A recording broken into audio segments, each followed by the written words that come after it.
Thank you.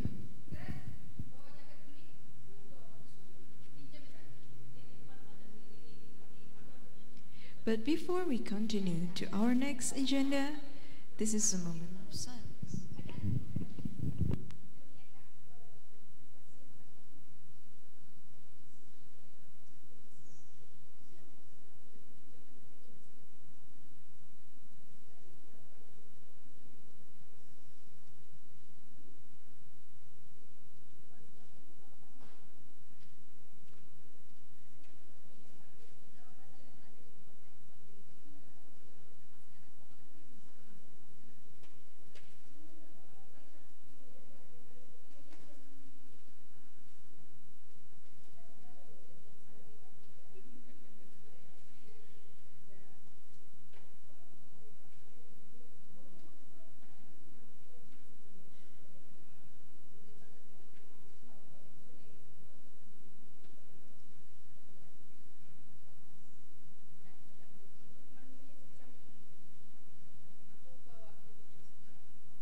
Good morning, ladies and gentlemen. Warmest welcome to those all of you who are already in this room. We will momentarily begin the event in the 13 minutes.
Good morning to all the audience in this room. I hope you have a pleasant morning today.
Ladies and gentlemen, before we begin the festival, allow me to first broadly go through the agenda as follows. Today's agenda will consist of 6 sessions. The first is opening ceremony. Then the second is the keynote speech. The third is the plenary, and then followed by poster presentations, and then symposium, and the fifth session will be ended by lunch break, and after the lunch break, the agenda will be continued to the oral presentation.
Cek, cek, 1, 2, cek, enggak dulu.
Ladies and gentlemen, I would like to say good morning to all of you who have already in this room. I hope you have a pleasant morning.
Ladies and gentlemen, we would like to remind you that you should be careful with the use of the chair and the desk and take care of your belongings.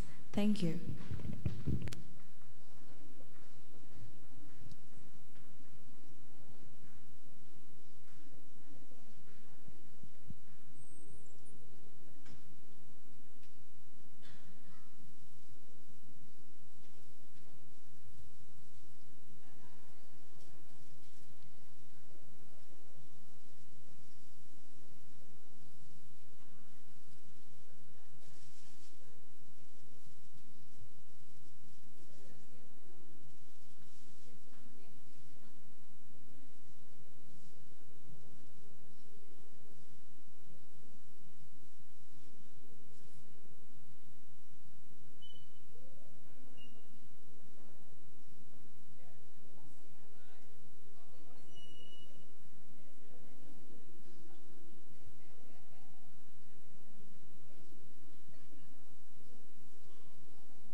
Ladies and gentlemen, I would like to say good morning for all of you who are already in this room.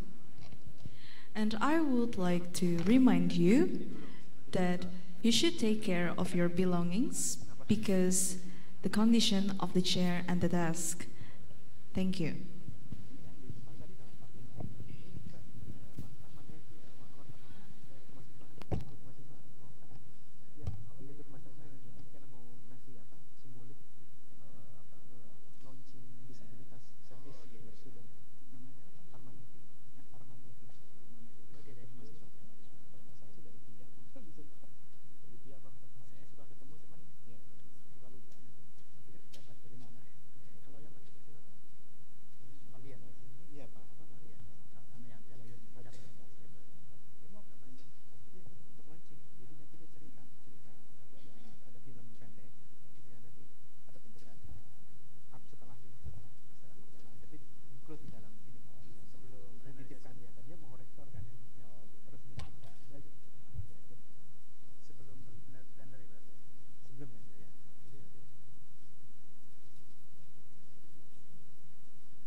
Ladies and gentlemen, before we begin the festival, allow me to first broadly drift through the agenda as follows. Today's agenda will consist of 6 sessions. The first is opening ceremony. Then the second is keynote speech. The third is the plenary, then followed by poster presentation, and then symposium, and the 5th session will be ended by lunch break, and after the lunch break ended, the agenda will be continued to the oral presentation.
Ladies and gentlemen, I would like to say my warmest welcome to all of you who are already in this room, and I wish you a pleasant morning.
Ladies and gentlemen, I would like to say the warmest welcome to all the speakers and all the audience who are already in this room.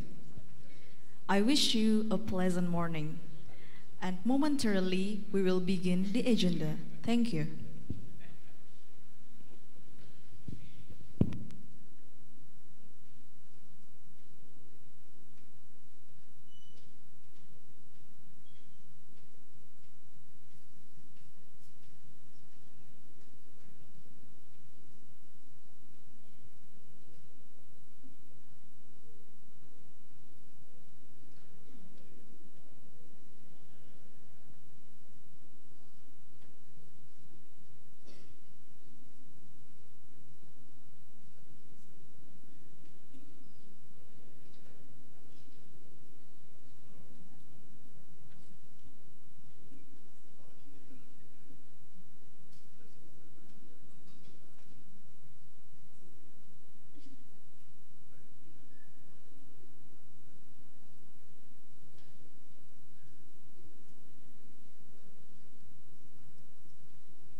Attention please, ladies and gentlemen.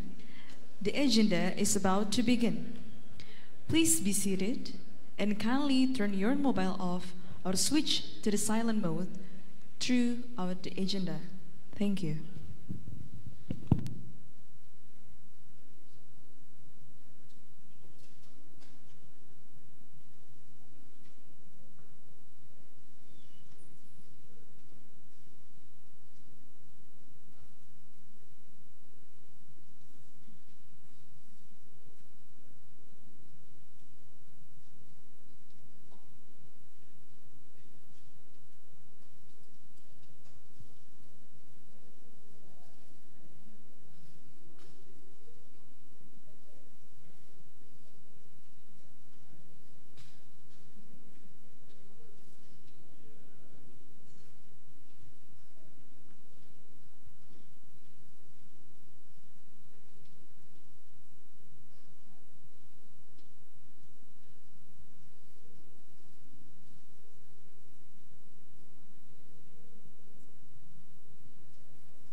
Ladies and gentlemen, before we begin the festival, allow me to first broadly go through the agenda as follows.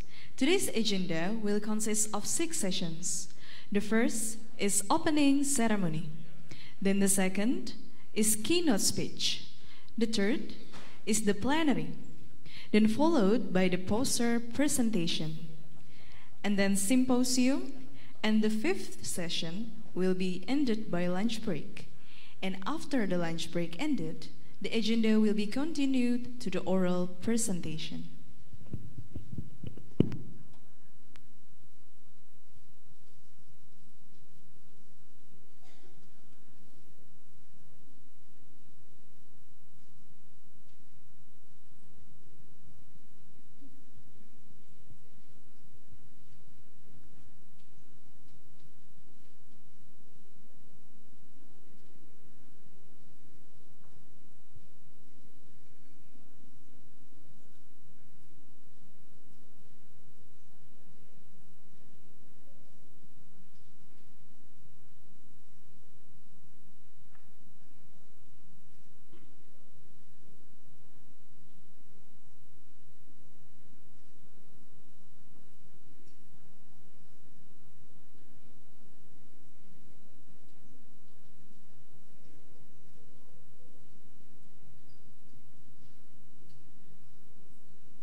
Attention please, ladies and gentlemen. The agenda is about to begin in few minutes. Please be seated and kindly turn your mobile off or switch to the silent mode throughout the agenda. Thank you.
Ladies and gentlemen, kindly proceed to the ceremony room since we will momentarily begin the agenda.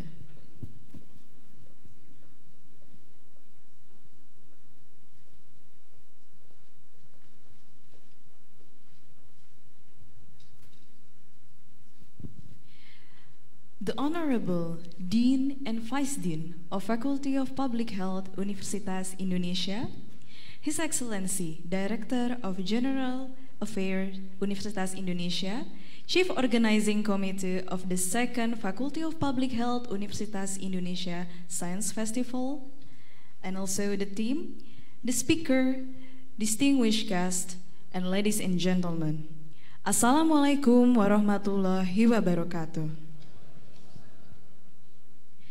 A very good morning and a warm welcome to the second Faculty of Public Health Universitas Indonesia Science Festival on accelerating SDGs achievement through universal health coverage to improve public health.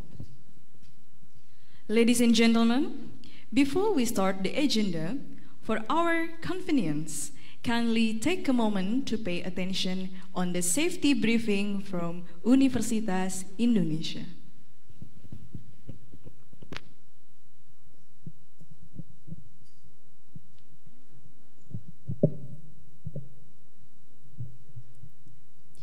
Good morning, ladies and gentlemen. In a few minutes, I will give you a safety induction and evacuation step if emergency situation happen.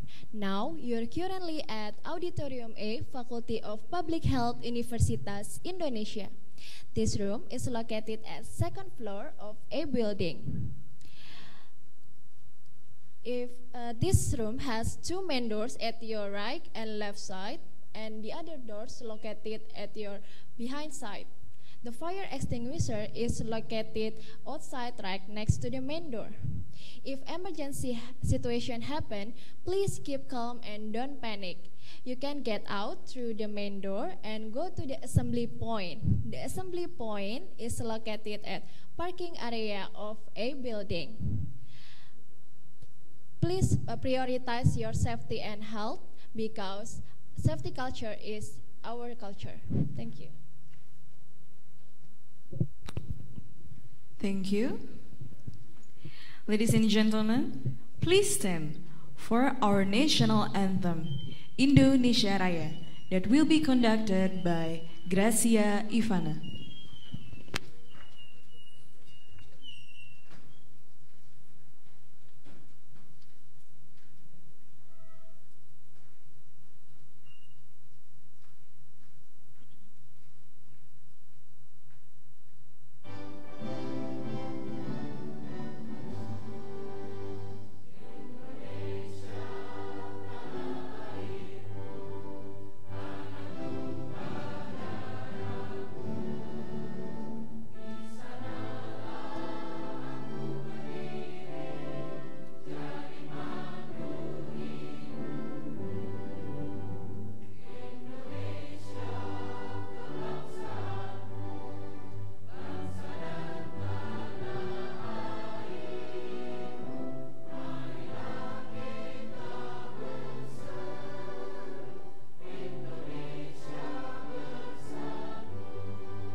Before we continue to our next agenda, This is a moment of silence. Let's take a moment to remember those who still survive after the tragedy. I would like to please you all to pray for our family and friends in Lombok and Palu. Praying start from now.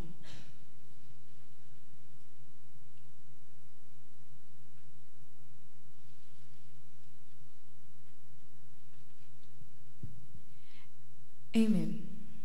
Praying enough. All of you can remain seated.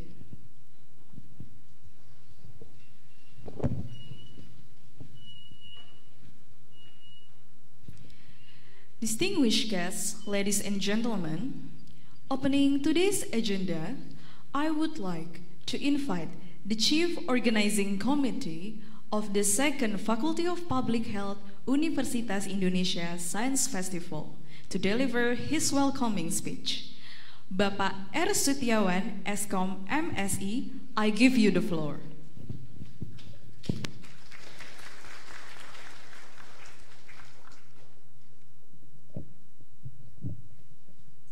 Assalamualaikum warahmatullahi wabarakatuh.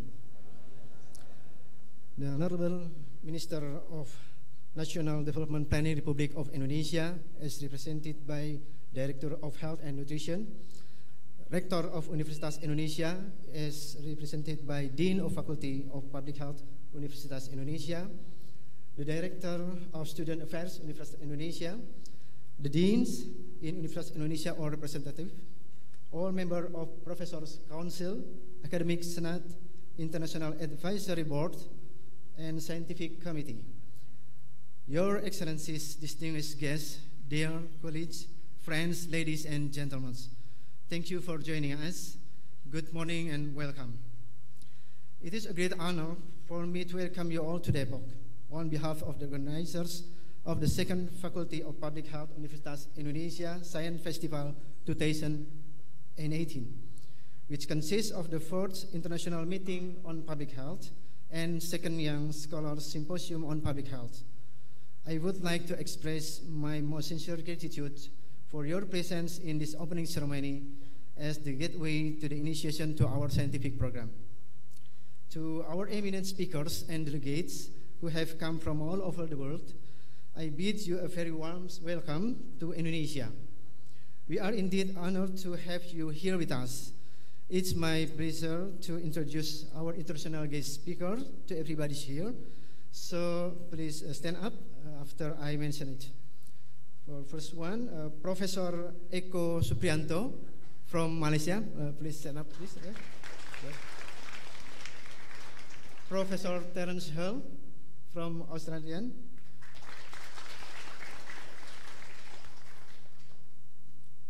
Professor Koji Arizono from Japan. Stand up, please. Okay. Professor Juliana Jalaluddin from Malaysia. Thank you. Dr. Vinod Bura. Not welcome yet. Thank you. And let's, Dr. John Langenbrunner. Stand up, please. Dr.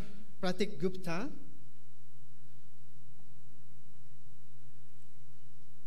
Dr. Daras Desai from USA. Rolly Walting from Netherlands.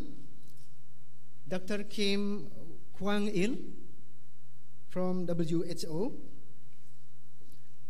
Okay. We have about 156 participants from 7 countries, from Thailand, Malaysia, New Zealand, Austria, Vietnam, Hong Kong, and Indonesia gathered here today, making our conference a truly international one. And this moment, I would like to introduce you our travel grantee, which have selected to join with this conference. So stand up, please, to after I mention it. Lo Van Tung from Vietnam. Okay, thank you for coming. Najma from New Zealand. Rui Si from Hong Kong. Muhammad Nabil from Malaysia. And last, Natawut Atitung from Thailand. Congratulations to all of you and welcome you all.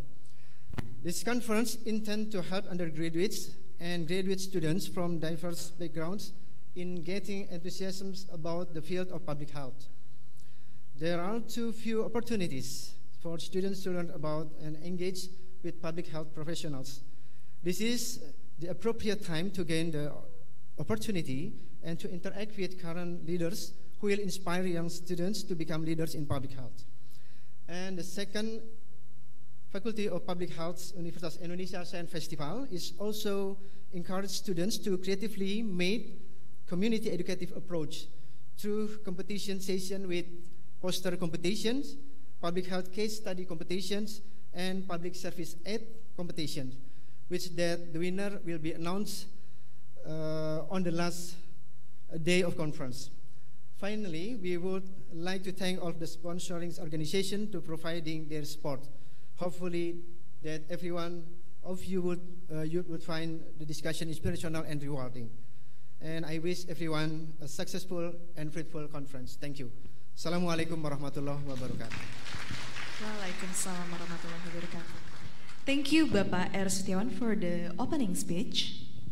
Ladies and gentlemen, now I would like to invite the Dean of Faculty of Public Health Universitas Indonesia, Ibu Dr. Agustin Kusumayati, MSc PhD, to deliver her speech on representing the Rector of Universitas Indonesia, and also officially open the festival.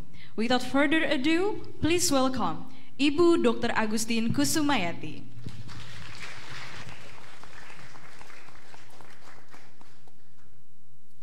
Bismillahirrahmanirrahim. Honorable Minister of National Development Planning, the Republic of Indonesia, in this occasion is represented by the Director of Community Health and Nutrition, Honorable Deans and 5 Deans for the faculties and schools in Universitas Indonesia, respected speakers and lecturers, resource persons from various reputable universities in the region, my dear professors and lecturers from the Faculty of Public Health, as well as from other faculties and schools in Universitas Indonesia, distinguished guests and participants of the 4th International Meeting of Public Health and the 2nd Young Scholar Symposium on Public Health. A very good morning. Assalamualaikum warahmatullahi wabarakatuh. First of all, let's praise our God Almighty, Allah Subhanahu wa Ta'ala, for His abundant blessings to all of us, so that this morning we can gather in this campus in a very prosperous and healthy condition and in a high positive spirits. I'm honored to welcome all of you to our lovely campus, Universitas Indonesia. Although we experienced a bit dryness due to a prolonged dry season, we're supposed to have our rainy season this September, but we're still expecting the rain till now. You still can enjoy our jogging track that's shaded by big trees in this campus.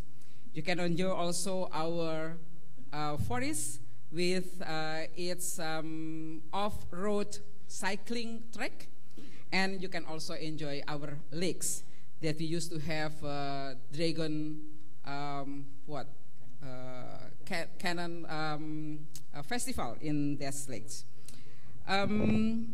Distinguished guests, ladies and gentlemen, this 2018 Faculty of Public Health Universitas of Indonesia Science Festival is organized in line with the mission of Universitas Indonesia to consistently develop science, technology, culture, and art, and dedicated to the improvement of human well-being, happiness, and prosperity.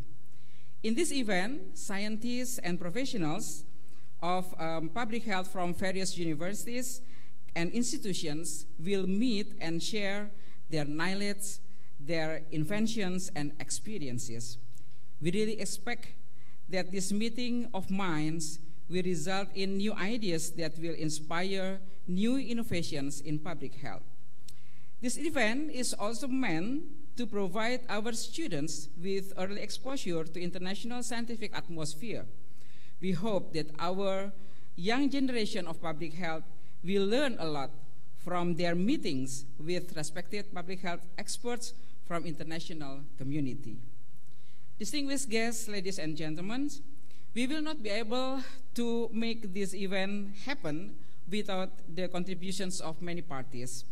First of all, I would like to thank our International Advisory Board that have been mentioned by the chair of this committee. Thank you for your meaningful contribution.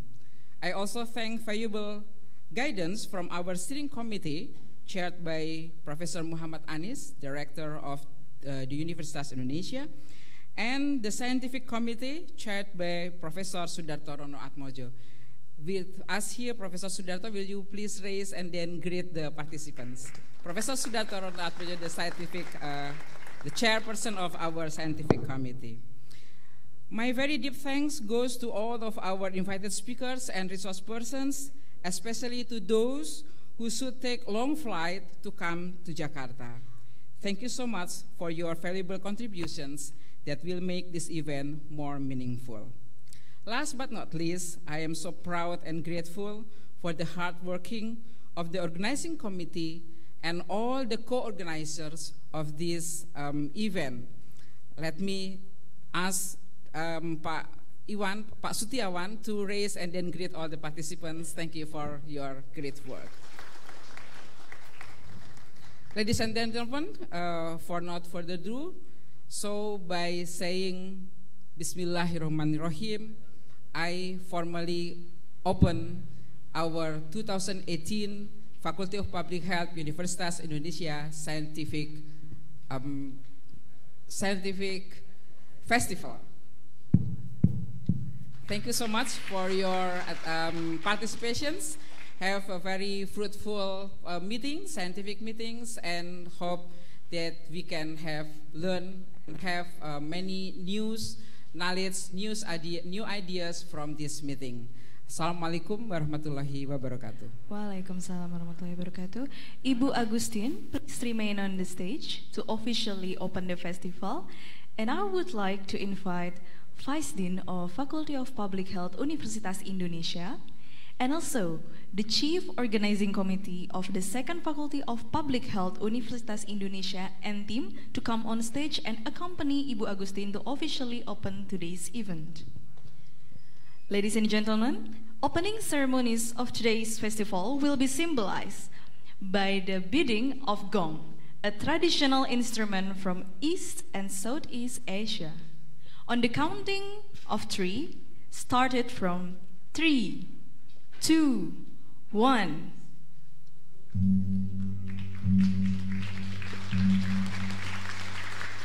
The echo of the beaded gong become a symbol of the second of Faculty of Public Health Universitas Indonesia Science Festival has been officially opened.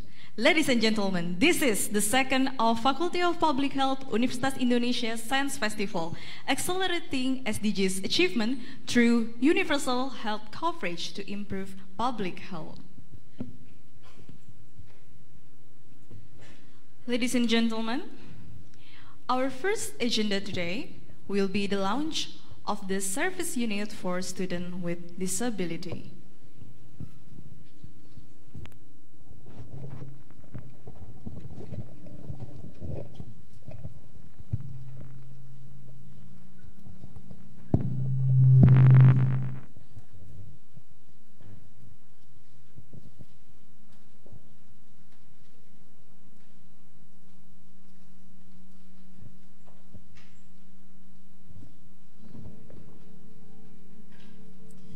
Education is one of the basic human rights, including persons with disability.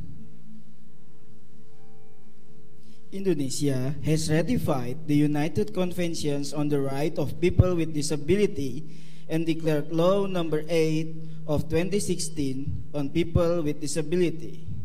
In Article 10, it is stated that every person with disability has the right for good quality education in all types, paths, and level of education in an inclusive and special manner.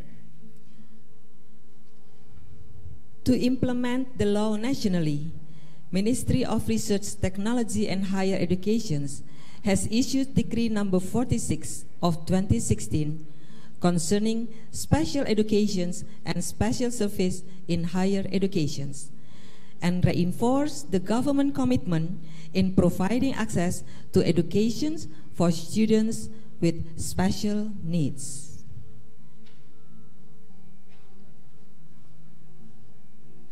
Although Universitas Indonesia has graduated several students with disability, support for them was based at faculty level without integrated system at university level. Today, Universitas Indonesia launched service unit for students with disability under Directorate for Students Affairs. Our service was not based on charity, but we will treat them with dignity since it is their right to have access to higher education.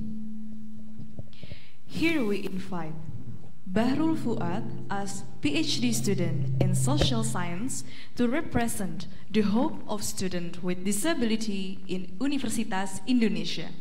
Please step forward.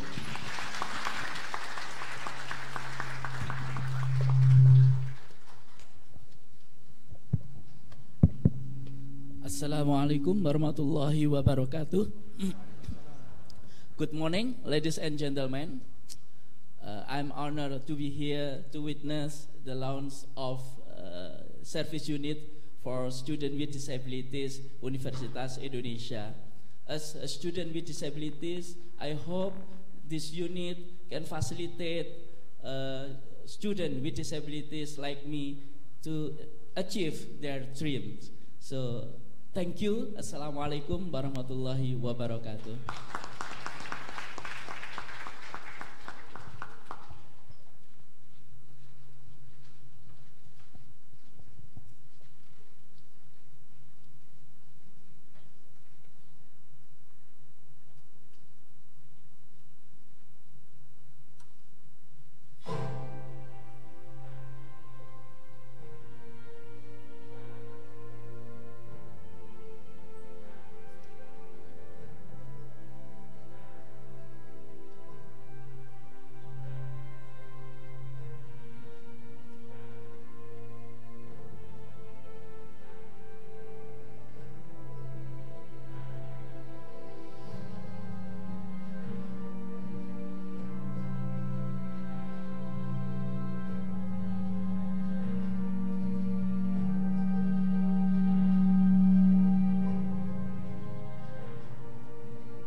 I would like to invite the Director of Student Affairs, Universitas Indonesia, to present the flower bouquet as a symbol of the official launch for the service unit for students with disability. Please welcome Dr. Arman Nevi, SHMM.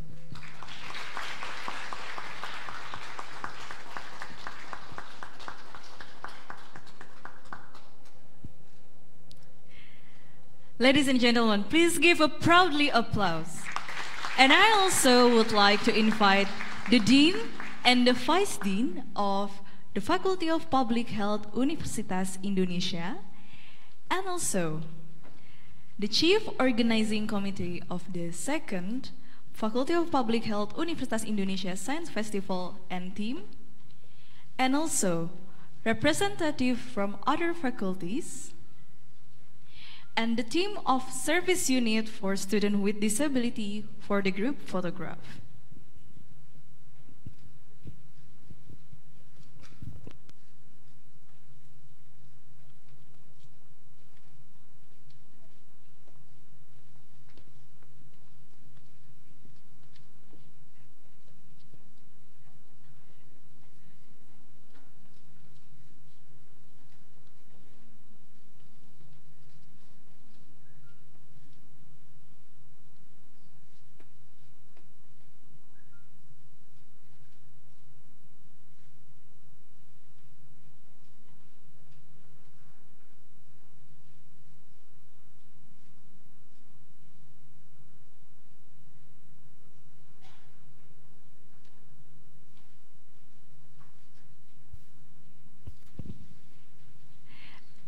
Thank you for all.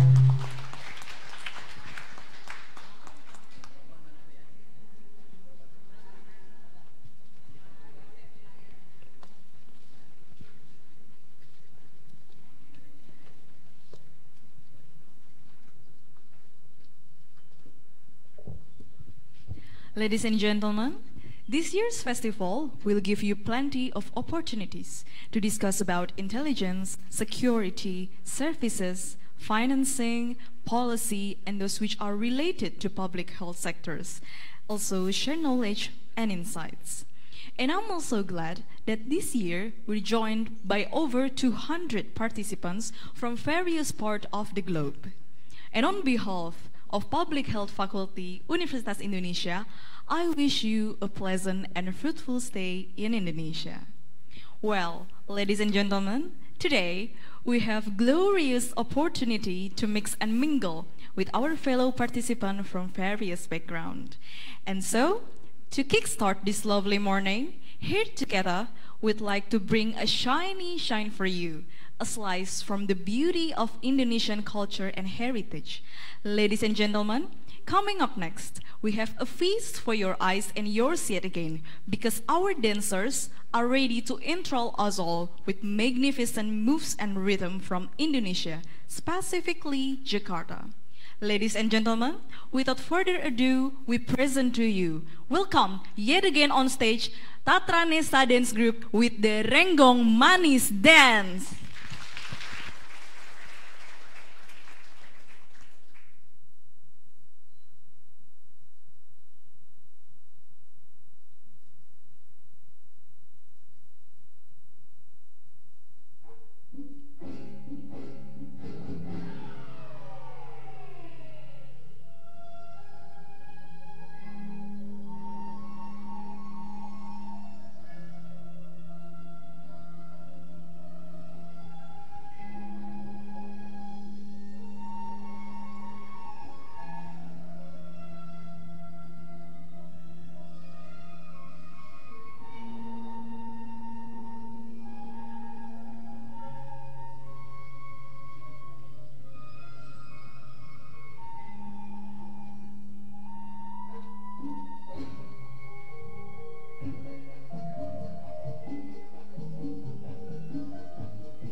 Give applause to Tatra Nesa Dance Group with the Renggok Manis Dance. What an incredible performance.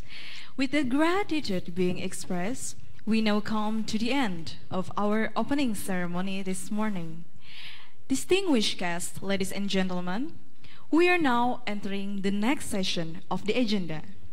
Please welcome Director of Public Health and Nutrition, Ministry of National Development Planning Republik of Indonesia, Bapak Pungkas Bahjuri Ali STP MS PhD, to address the keynote speech. Please give the warmest welcome to Bapak Pungkas.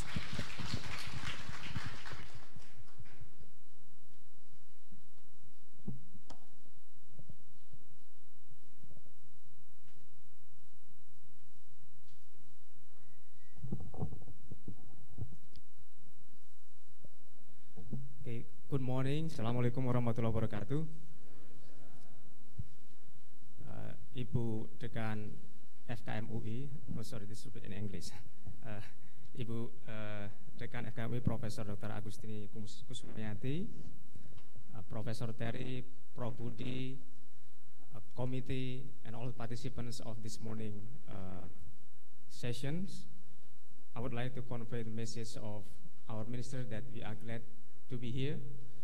And I think this is a very important topic, as we know that in coming days there's big celebrations on the 40 years of Alma Ata declarations, and basically address primary health care. And one of the topics that they would like to have this year is on universal health coverage, and it's related to SDGs. So when we ask from the committee to deliver a speech, we are glad the topic is about SDGs. So the topic of today's speak is accelerating SDGs achievement through universal health coverage to improve public health.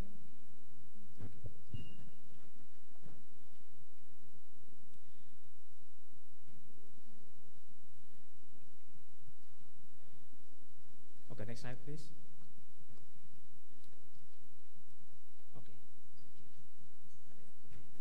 Okay, so what is the universal health coverage? According to WHO definitions, universal health coverage means that all people to have access to quality health services. They need not, and it's not only preventions, but also promotions, treatment, rehabilitations, and also palliative care without the risk of financial hardships. So there are three key words here. The first is all people, the second is quality, and the third one is financial hardships or financial protections. So this is basically the hardcore of universal health coverage. And I just want to let you know that there is some misleading currently that universal health coverage is translated to national social insurance. So there's only one part of universal health coverage. So if talking about universal health coverage, it's not only JKN, it's not social health insurance, but it means that the service, the all people, and without financial hardship. So that's the three core principles of universal health coverage. So why does the universal health coverage matters?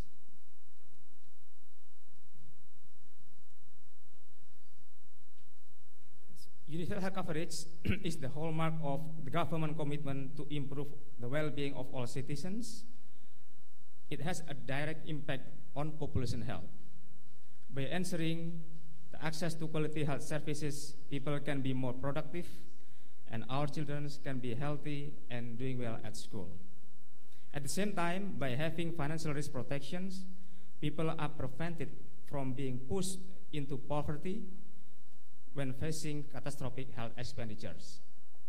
Therefore, USG is a critical component of sustainable development and poverty reductions, and a key element in reducing social inequalities. So, what are the requirements to achieve universal health coverage? There are several factors needs to be put in place for a country to achieve universal health coverage.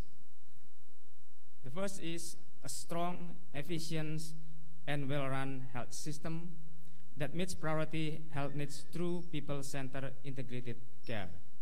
Second, affordability, a system for financial health services so people do not suffer financial hardships when using them. The third, availability of essential medicines and technology to diagnose and treat medical problems.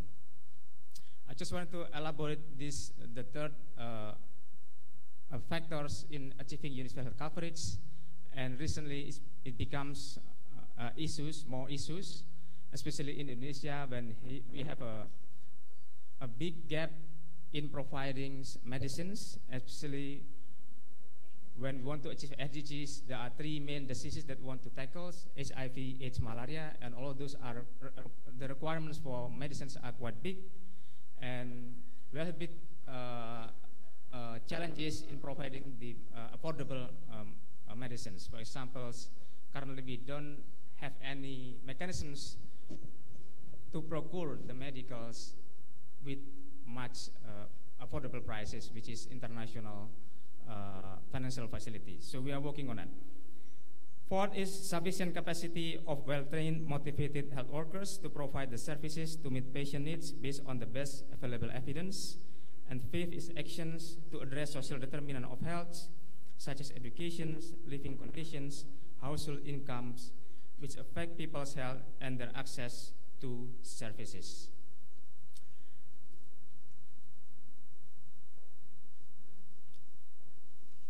Now, how is the progress of Indonesia in achieving USC? As we know, in the 2017 Global Monitoring Report on Tracking Universal Health Coverage, WHO and the World Bank used two indicators to monitor the country's progress towards USG. The first indicator is service coverage index, which shows the level of essential service coverage such as reproductive, maternal and child health, disease control, service capacity and access. In 2015, the level of service coverage vary widely across countries from 22, which is the lowest, to the highest, which is 86.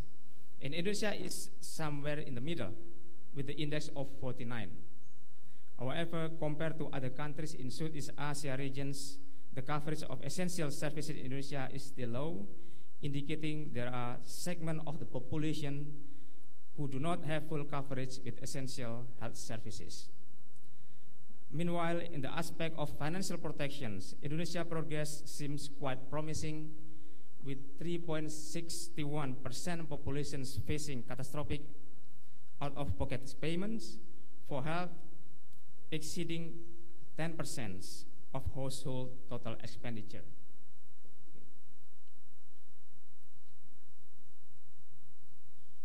So this is one of the data that we can compare with other countries.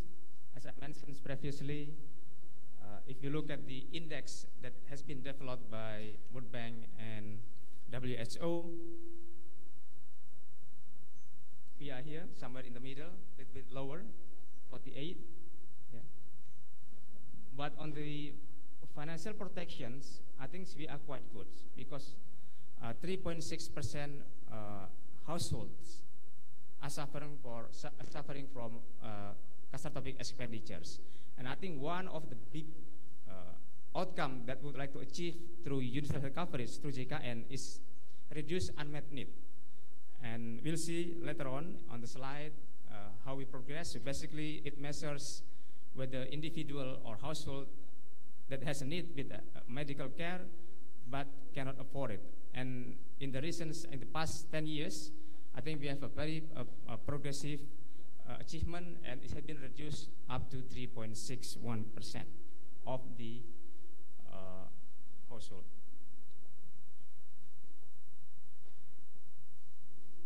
Now, Indonesia is committed to achieve USG, and the government is committed to achieve USG, has been translated into the health development policy in the National Medium-Term Plan, or RBGM 2015-2019.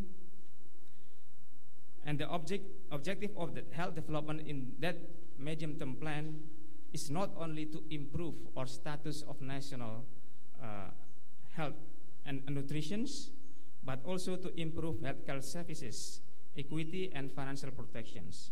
So that's pretty much covers all the aspects of USC. So I just wanted to highlight that if you look at the medium-term plan, the objective of health sector development is to improve health and nutrition status, that at national level.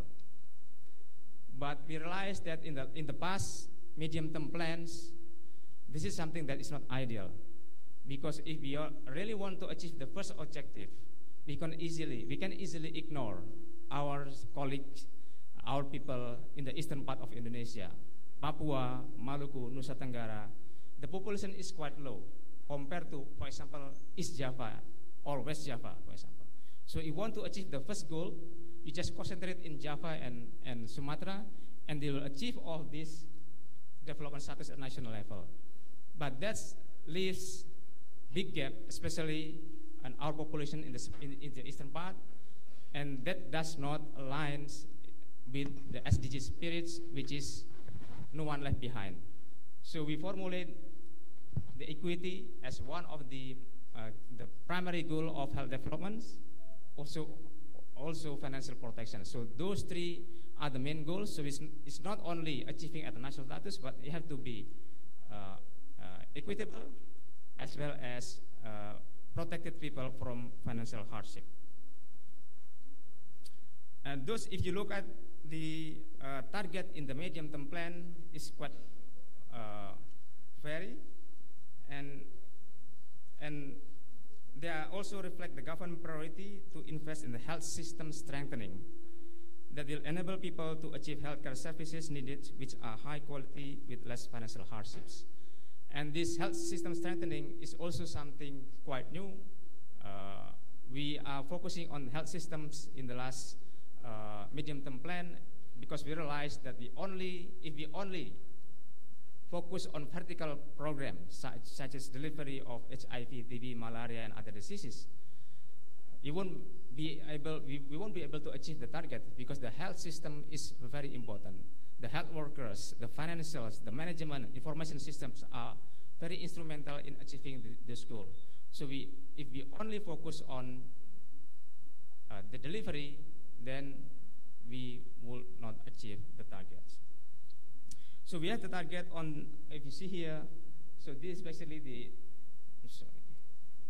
so maternal and child health status, one of the big problem in Indonesia, and probably in the coming years still a priority.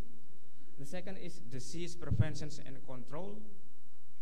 It's also a big priority, especially if you look at the third part here, the third part of that diseases, which is related to non-communicable diseases. So all of this health status has been reviewed as going to the track, which is will achieve the target by 2019, except for these three goals, which is prevalence of blood pressures, obesity, and smoking prevalence, which is increasing sharply. And I think these are the big challenges for us also for here for University of Indonesia. If you want to talk about public health, then this is the next problem that we'll face. Of course, the communicable disease is still there, but the NCD problem is escalating. So we have to find a way, and it's more challenging. Why? Because the NCD requires wide sector approach. We have to deal with other ministries. We have to deal with water sanitations. We have to deal with behaviors. We deal with food consumptions, food productions, and anything else. So there is a big concerns on these NCDs. Okay, so these are the two goals that we explicitly mentioned in medium-term plans to address the equity and financial protection. So basically, these two principles are one of the principles in the USG. You cannot leave everyone behind. You have to ensure the access to all people without financial hardship. So basically, these two big cluster of goals represents that USG. The first is equity and quantity. So if you look at here, all the indicators in the first number 3 is dealing with the equity. It's not dealing with the outcome. It's dealing with mostly the input and output, we call it here in the process of planning. But it's very important to assure that the immunizations coverage all across Indonesia is equitable. If we don't put these indicators, then we will trap into the national target of achieving 92% of immunization coverage. But again, you can easily get the target by focusing only the big populous islands, Sumatra, Java, Kalimantan, Sulawesi, ignoring the rest. But if you put these goals in the development, then you have to realize that there are people that need your care. For example, in Papua, the immunization coverage as low as 30% compared to about 90% in Yogyakarta, for example. So those required efforts, that's required a lot of finance, and then you have to balance between the national target as well as equity. And for the financial protections, it covers not only on the memberships to the national health insurance, which is one part of the 3 pillars of USG, but also dealing with supply side. We don't want to be always focused on the deficits that BPJS has and focus also on the financial sustainability, but we ignoring that the supply side is the main problem when you would like to achieve equitable access. For example, now almost 80% of Indonesian population has been covered by national health insurance, but even though you're entitled to such healthcare services, you may not have it because the facility is simply not there. That's happened also again in the eastern part of Indonesia. So this is why some of the indicator regarding to the health facilities, regarding to the human resources is very important, and we put that way so people realize that there is a big problem in supply side and we have to tackle that problem. So what are the policy directions for the 2015-2019? First, to achieve the target, we have to address the maternal and child health and nutrition. Second, disease prevention and control. The third one is on health services. Fourth is pharmaceutical and human resources. The fifth is health financing. And sixth is health promotion, research and development. I think also one of the big challenges for us now is here on the health promotions and research and developments. As we know, health promotions up to the last 5 or 10 years has been reduced to focus more on informations, communications, educations. But if you look at the principle of USG, promotions means that you have leaderships. We need the leaderships to promote the health needs to all peoples, to all politicians, to all leaders, that the health is important, and then we have to address the social determinant of health. So, especially if we refer earlier on the conditions of NCD, which requires a lot of participation from other ministries, then health promotions is the way we go. And this is the challenges that we need, especially also in the field levels, not only in the political levels, in the national level, but if you go to the facility level, for example, in the puskesmas or primary healthcare centers or posyandu, integrated posts at the community levels, you see a lot more midwife and nurse compared to health promotions workers. Even up until now, I think there are only ones university that provide health promotions degree. So we lack of health promotions both at the national levels as well as at the grassroots level. So these are the big challenges that we have in coming years.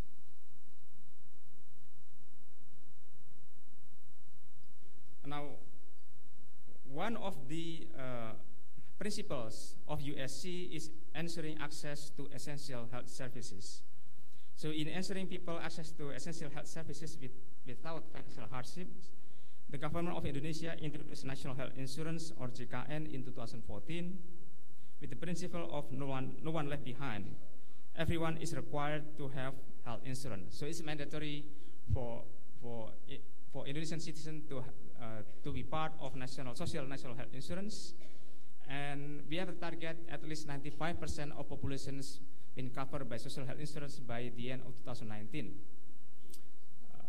And up to September 2018, so last month, the achievement is only 77%, so or about 200 million populations. So in terms of the absolute number, is quite big. 200 million is almost 10% as high as Australian populations. It's very big. Yeah. But if you look at the percentage, it only covers 70%. So we lack about 66, more than 66 million people is not covered by social health insurance.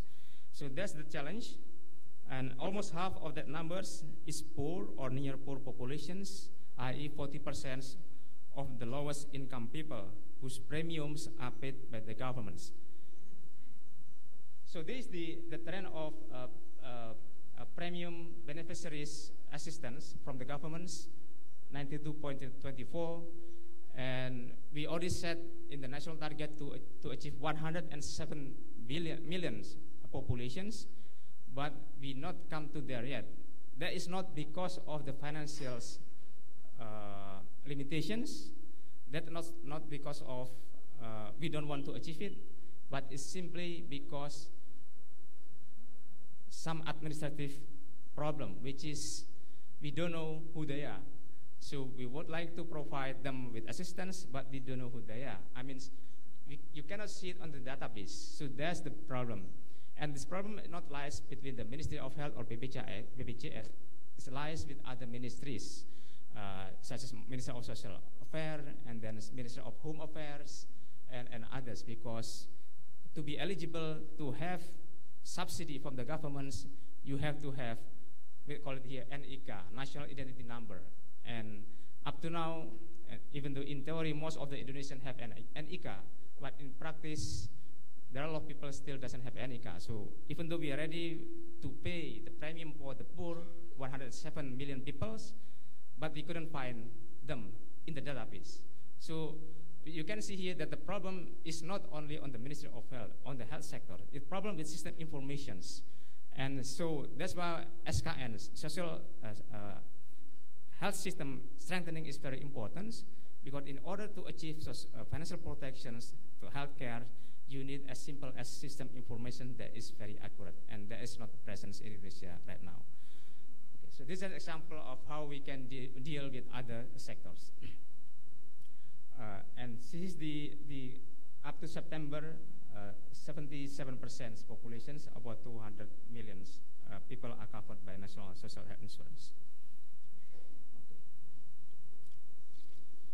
So some other endeavor that we have done to ensure the access to essential health services is on the supply side. For example, the government assigns team-based health personnel in selected community health centers in order to strengthen primary health services in remote borders and islands area. Throughout 2015-2016, more than around 1,500 personnel are deployed in 771 health centers in remote areas. More than 120 districts have provided mobile health services to reach underserved areas. Infrastructures, facilities, and medical equipment of health centers are also continuously improved to ensure the quality delivery of health services.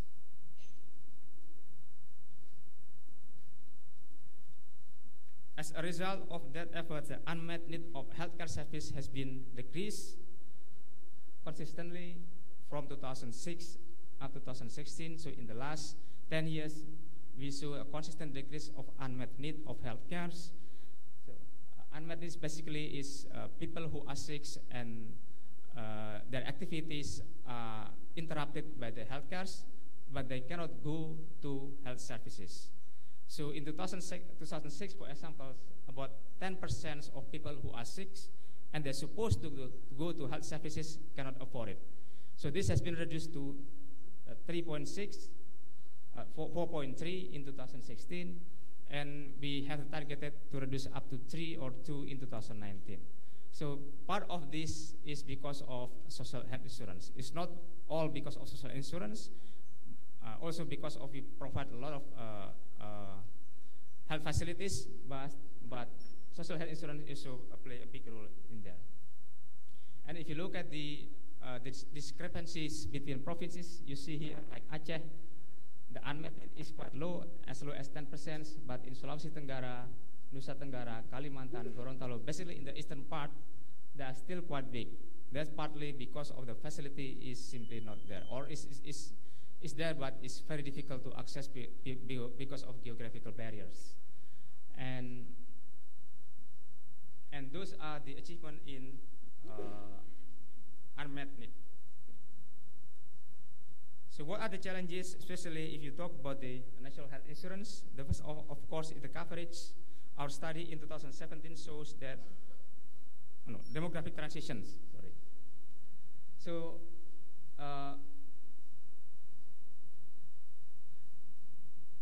in 2024, it is projected that Indonesia will have a large number of productive age populations and also increased number of old age populations. Health system must respond to these transitions by fulfilling the needs for adolescents and productive age healthcare as well as aged care. We also have challenges in epidemiological transitions, increased risk factors due to unhealthy diets, physical activities, tobacco use has contributed to the shifting of disease patterns to NCD.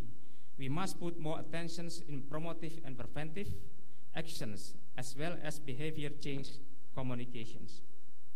So other challenges is on the public health performance.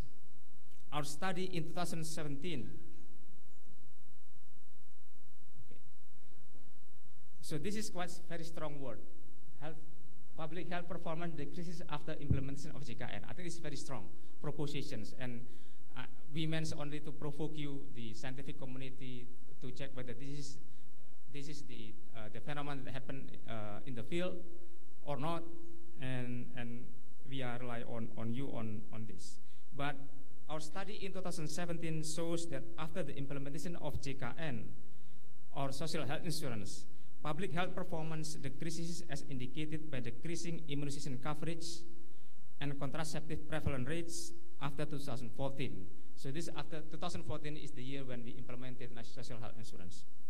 The role of health centers as insurance providers weaken the public efforts such as promotive and preventive, which is the main role of health center.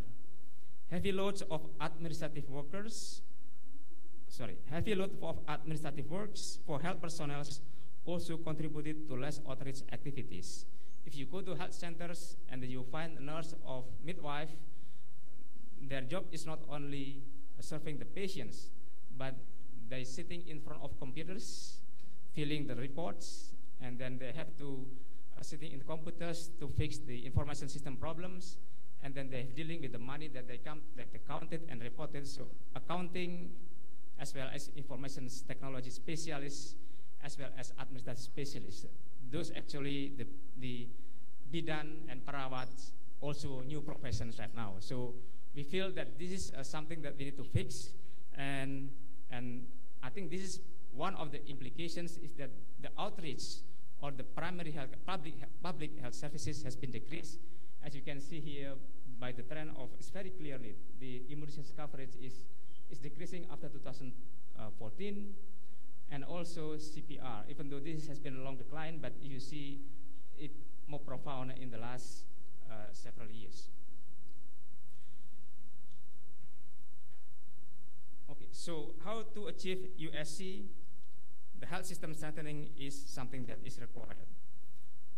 First, we must invest heavily in public healthcare services, including MNCH services and NCD promotive and preventive actions and treatments. Second, strengthen supply side aspects, including human resources, pharmaceuticals and health equipments, infrastructures, and health information system.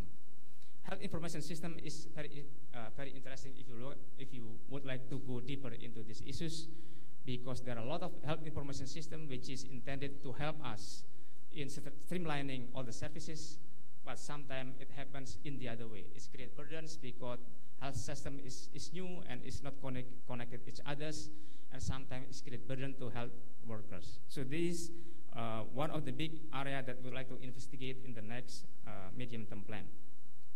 Third, enhancing health financing through expansion of JKN memberships. So we still aim at 100% coverage of social health insurance, improving efficiency, as well as exploring new funding resources.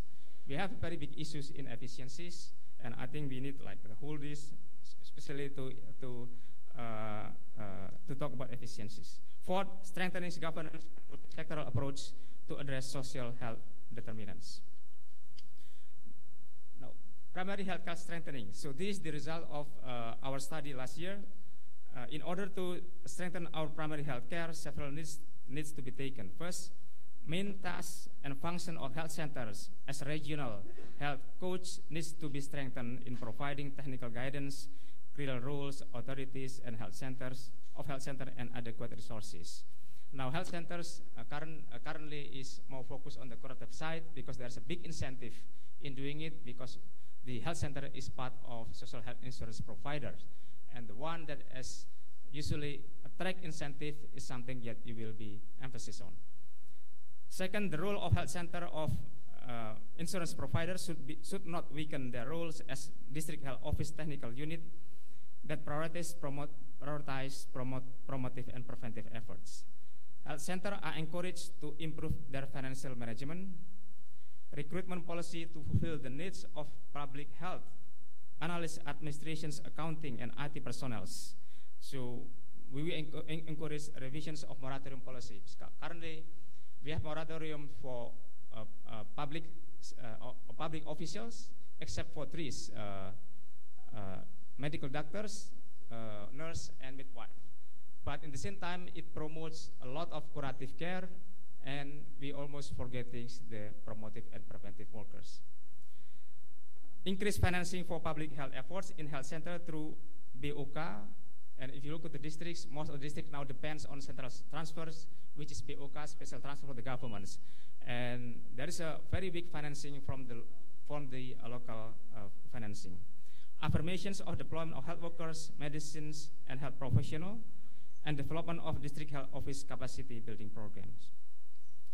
Now, a strategy to reduce health inequity, that the central government will continue its affirmative policy to accelerate development of underserved areas, as well as improve number of accredited health facilities and health personnel across the regions. The government will also expand the coverage of premium assistant beneficiaries, or PPI, or a subsidy for social insurance for 40% of the lowest income income families. To accelerate nutrition improvement, a multi-sectoral approach integrating specific and sensitive interventions will be focused on selected priorities districts. The government will also support the local governments through fiscal transfer policy so they can improve the availability and the quality of health services and healthcare services.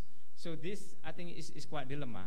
Even though we know that the authority of health service has been delivered to the province and districts, but in reality, the financial authority is not decentralized. So when they face a big task, minimum service standard, they don't have resources to finance it. And it, again, back to the central governments to transfer that, to finance that authority. The implementations of minimum service standard to ensure that every district provide access to quality health service for all citizens.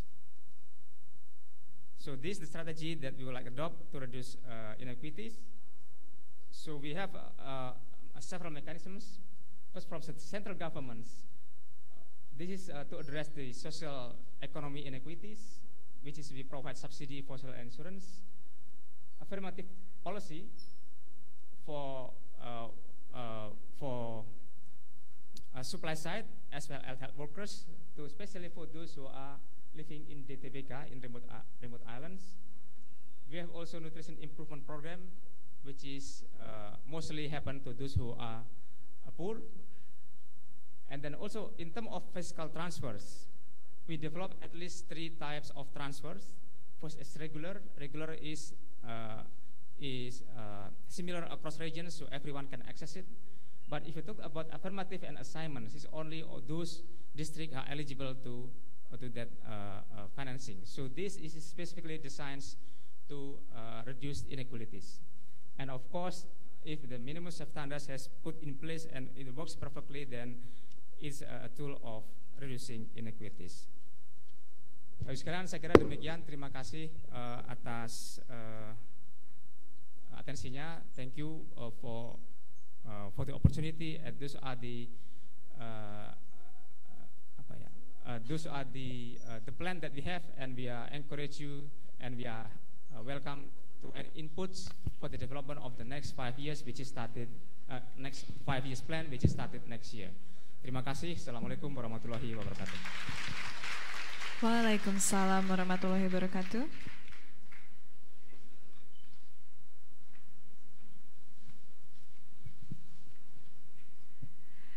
Distinguished guests, ladies and gentlemen, now we're gonna give a flower bouquet as a thank you symbol for Bapak Pungkas Bajuri Ali that will given by the Dean of Faculty of Public Health Universitas Indonesia.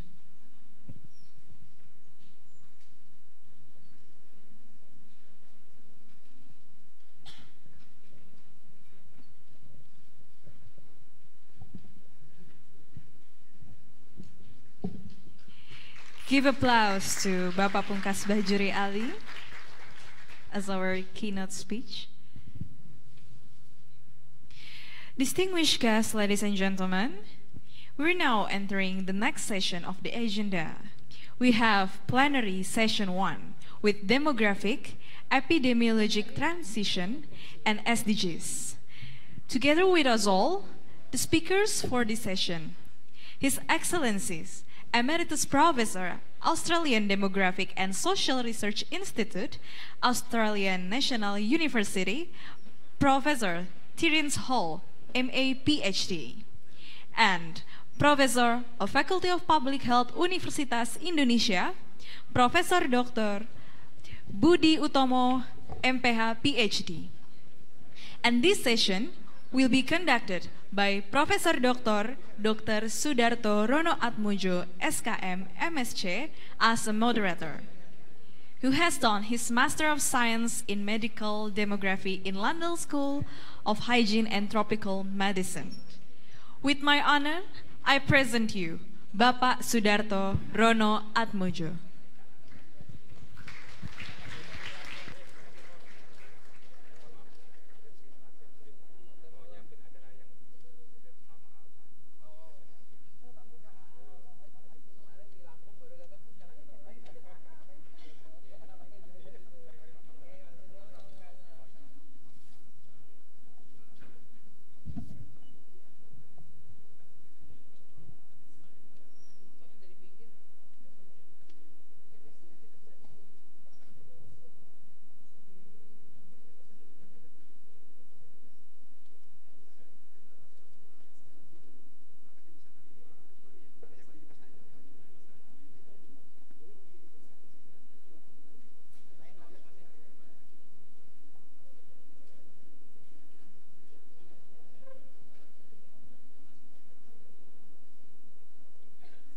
Thank you, the committee.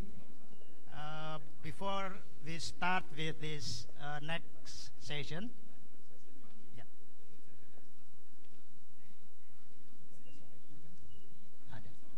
please, Professor Hall, sit down on the right side of me. And Professor Budi Utomo, please sit down on the left side. Before I start this session, I have a message from the committee to say thank you very much for Dr. Yuj to come to Jakarta. You are from the University of Tasmania, one of our speakers. It is left behind for the mentioned by the committee. And first, I would like to introduce the speaker for this morning. There are two speakers. One is Professor Terence Howard Hall. For many friends, friends here maybe is very acquainted with him. There are long lists of his experience working in this world, so I will only select some of this list. He got his PhD in demography in Australian National University. This is very interesting. His thesis title is "Each Child Brings Its Own Fortune, an inquiry into the value of children in a Japanese village." His language skills, English, of course, his English is mother tongue, Indonesian, fluent in speech and reading, good also in writing. And I think he also understands some words of Japanese language. Now, he is Emeritus Professor, Australian Demographic and Social Research Institute. I will read for you some of this long list.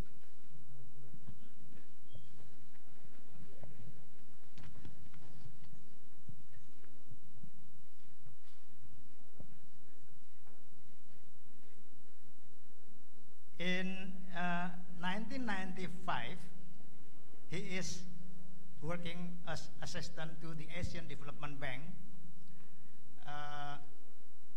on the enhancements of reproductive health in Indonesia. So he's very familiar with Indonesia. In 1995, he also governor workshop and preparation of scientific papers for the Indonesian Epidemiology Network in Palembang, South Sumatra.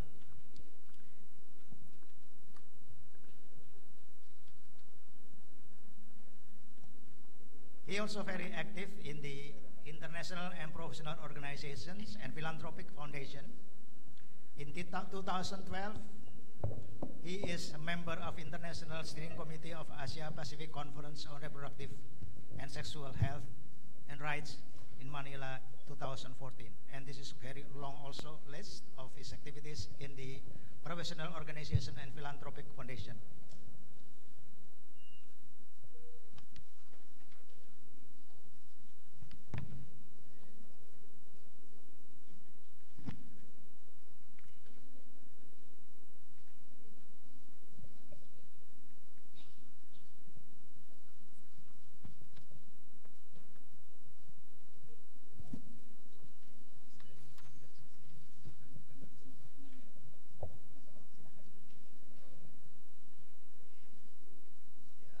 Service in journals.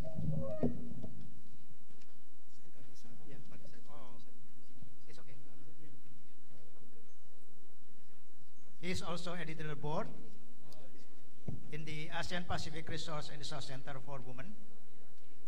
He is also International Journal of Sexual Health Editor Advisory Board and Journal of Population Demographic Institute Faculty of Economic, University of Indonesia from 2003. So he's very, very familiar with Indonesia. I think this is some of the lists that he provided for his CV. So please now, Prof. Hal, to speak for 20 minutes. 20 minutes.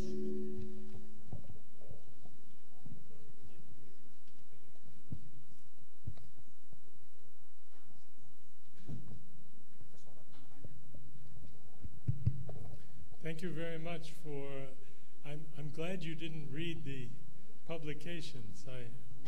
My 20 minutes would be gone. It is a wonderful opportunity to come back to FKM, where I worked for 3 years in 1993 till 1996. And I remember when Pak Budi and I would go to lunch under the rubber trees near the rectorate, and we would have a wonderful lunch, not in a box, but prepared by a lady who was a master chef. And she prepared the most wonderful rendang with red beans, which I had every day. And in that, let me see. There we go. In that period of time, working here in Depok, driving out from the city, and it only took 40 minutes to drive, and driving back to the city, and it only took 40 minutes to drive. Today, you take 2 hours to get to Depok. I don't know what is happening. Is this development? Is the MDG going to give us better traffic in Depok? That's what we don't know. It didn't work so far, so now we have SDGs. And in the SDGs in public health, we in the group working on reproductive and sexual health are a little bit concerned because the SDGs really don't say much about reproductive and sexual health.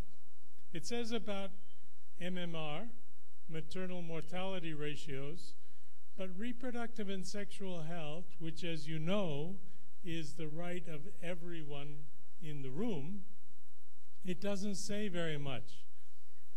Total fertility rate, if you read the United Nations documents, tends to be talking about high fertility and bringing it down. But if you're in China, it says, we have low fertility, we want to push it up. So governments are saying we want to push this way or that way.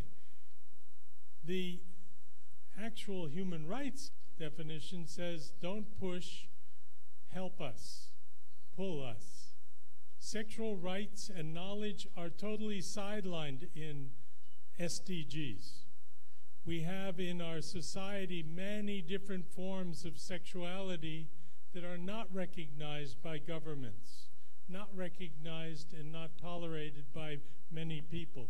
And we in the public health field are working to recognize these rights. The Indonesian case study that I want to review this morning will give us some insights into problems that are faced by all of the countries of Asia, all of the countries of the world, actually. So, let me see. Nope. Okay, now I've got it. As a preface, to start our discussion, I want to remind us all about the human rights that we specify to make personal decisions about sexuality and reproduction. Everybody has a right to make these decisions. The government, the state, facilitates those rights through health and family planning and education programs. That's what the responsibility is. The government helps the individuals, not that the individuals follow the government. This is what we mean by human rights framework for reproductive and sexual health. Indonesia established a family planning program in 1968. How many people were alive in 1968? 68. Well, there's a few of us, you know, some old gray people who still remember the original FKM, the family planning program. Everybody else is a product of the family planning generation. We were the unplanned generation. Over 5 decades, FKM, which later became BKKBN, and I should say that's the National Population and Family Planning Program now, used to be Family Planning Coordinating Board. That was the old name. They have developed a system which is trying to get universal access to contraception and to promote delayed marriage and small family norms. So this was essentially what the BKKBN was aiming for. And FKM, Fakultas Kedokteran, Medicine, economics, all worked in UI, worked with BKKBN to develop those programs over many, many years. Today, we have to ask, what has been happening? In the context of the New Order government, what we saw was a program which was meant to be for human rights, for the reproductive and sexual rights, turned into a bureaucracy. Why was it a bureaucracy? Well, one factor, is there anyone here from the UN or UNFPA? No. Okay, I can say this then. The UN and UNFPA came and pushed the BKKBN in a particular direction to control fertility and bring it down. The foreign aid that came in, USAID, they decided what kind of contraceptives would be used and how, and they promoted. This was often very good, a very good contribution to ensuring that the entire population of Indonesia was able to have access to contraception at a time when the entire population was not able to have access to vaccination and many other health facilities. The BKKBN had a magnificent outreach program. And that outreach program was carried through by the field workers. PLKB, those were the family planning field workers. PPKBD, mungkin yang masih muda nggak hafal ini PPKBD itu apa ya? Those were village volunteers. And the village volunteers carried all the contraceptive services out to every household, and people could get it. There was vertical discipline in the program. Pak Haryono Siono, one of the Pahlawan KB, would say, march, and everyone would march. He had incredible control over the entire hierarchy of family planning workers. There was also internationalization. Someone who read my slides said, what do you mean internationalization? This was a national program. Yes, but you look at BKKBN, the BKKBN, as it was providing services in Indonesia, it was also providing training to people from Asia and Africa who came here in thousands of people to be trained in how the BKKBN delivered their program. I went along with many of the training groups to Bali and East Java and East Nusa Tenggara and watched as people from the Congo and Nigeria and Cambodia would be just amazed at the village involvement. They said, in our villages, we can't get anybody to do anything. BKKBN has them preparing lunch for us. And the BKKBN prepared very good lunch for all the trainees. And they did this because they were proud of what they were doing. They were delivering services. There were also a period of time where there were lots of awards. President Suharto got an award from the United Nations for the family planning program. He was a little surprised. He knew very little about family planning. He had a lot of kids. But he got the award. But then when the New Order fell in 1998, and I was here in Jakarta, I went out to the BKKBN in 1998. And this was about the time when President Suharto was being ushered out the door. And there was a big wall painting, a mural, and it showed Haryono Siono shaking hands with Ibu Tutut. Masih ingat Ibu Tutut? Yeah? Shaking hands with Ibu Tutut. And the staff of BKKBN were getting a big cloth, and they were covering it up. They were putting the cloth over the wall so no one would see. Ibu Tutut at the BKKBN office, they were afraid that they would be attacked by the students if they left that up. And the next time I went out there, it was all painted over. The BKKBN was transformed from a New Order organization to a Reformasi organization. And there was a new head for BKKBN, a woman, Kofifa. Mungkin ada yang kenal sama Ibu Kofifa? Oh, kenal, yeah. Ibu Kofifa said, this is a organization that will give services to women, back to human rights, right? And then we started with leadership churn. There was a new head and a new head and new heads of all the different sections of BKKBN. And at that period of time, we could see that there was a problem. So the UNFPA and BKKBN said, we need to have a review to find out what's going wrong with family planning. The family planning program, which was supposed to bring down the total fertility rate, fertility plateaued. It stalled. It didn't go down anymore. It was stalled. So they said, we have to have a review, and we are afraid of a baby boom. We don't want a baby boom. In the newspapers, you read about baby boom all the time. We were concerned that there was decentralization. All the government functions had gone down into the Kabupaten level, and that decentralization, they said, will ruin family planning.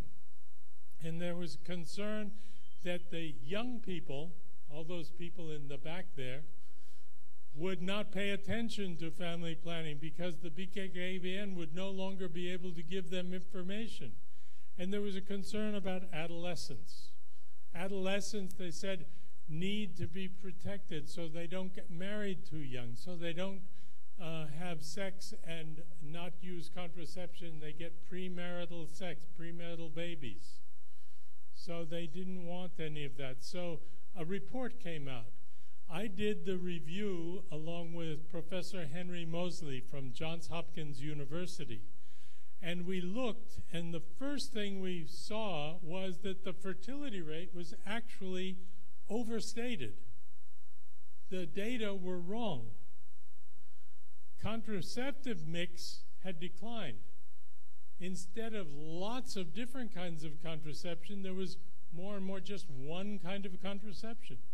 Family planning services were not being provided by the BKKBN, they were being provided by private midwives who were selling the services.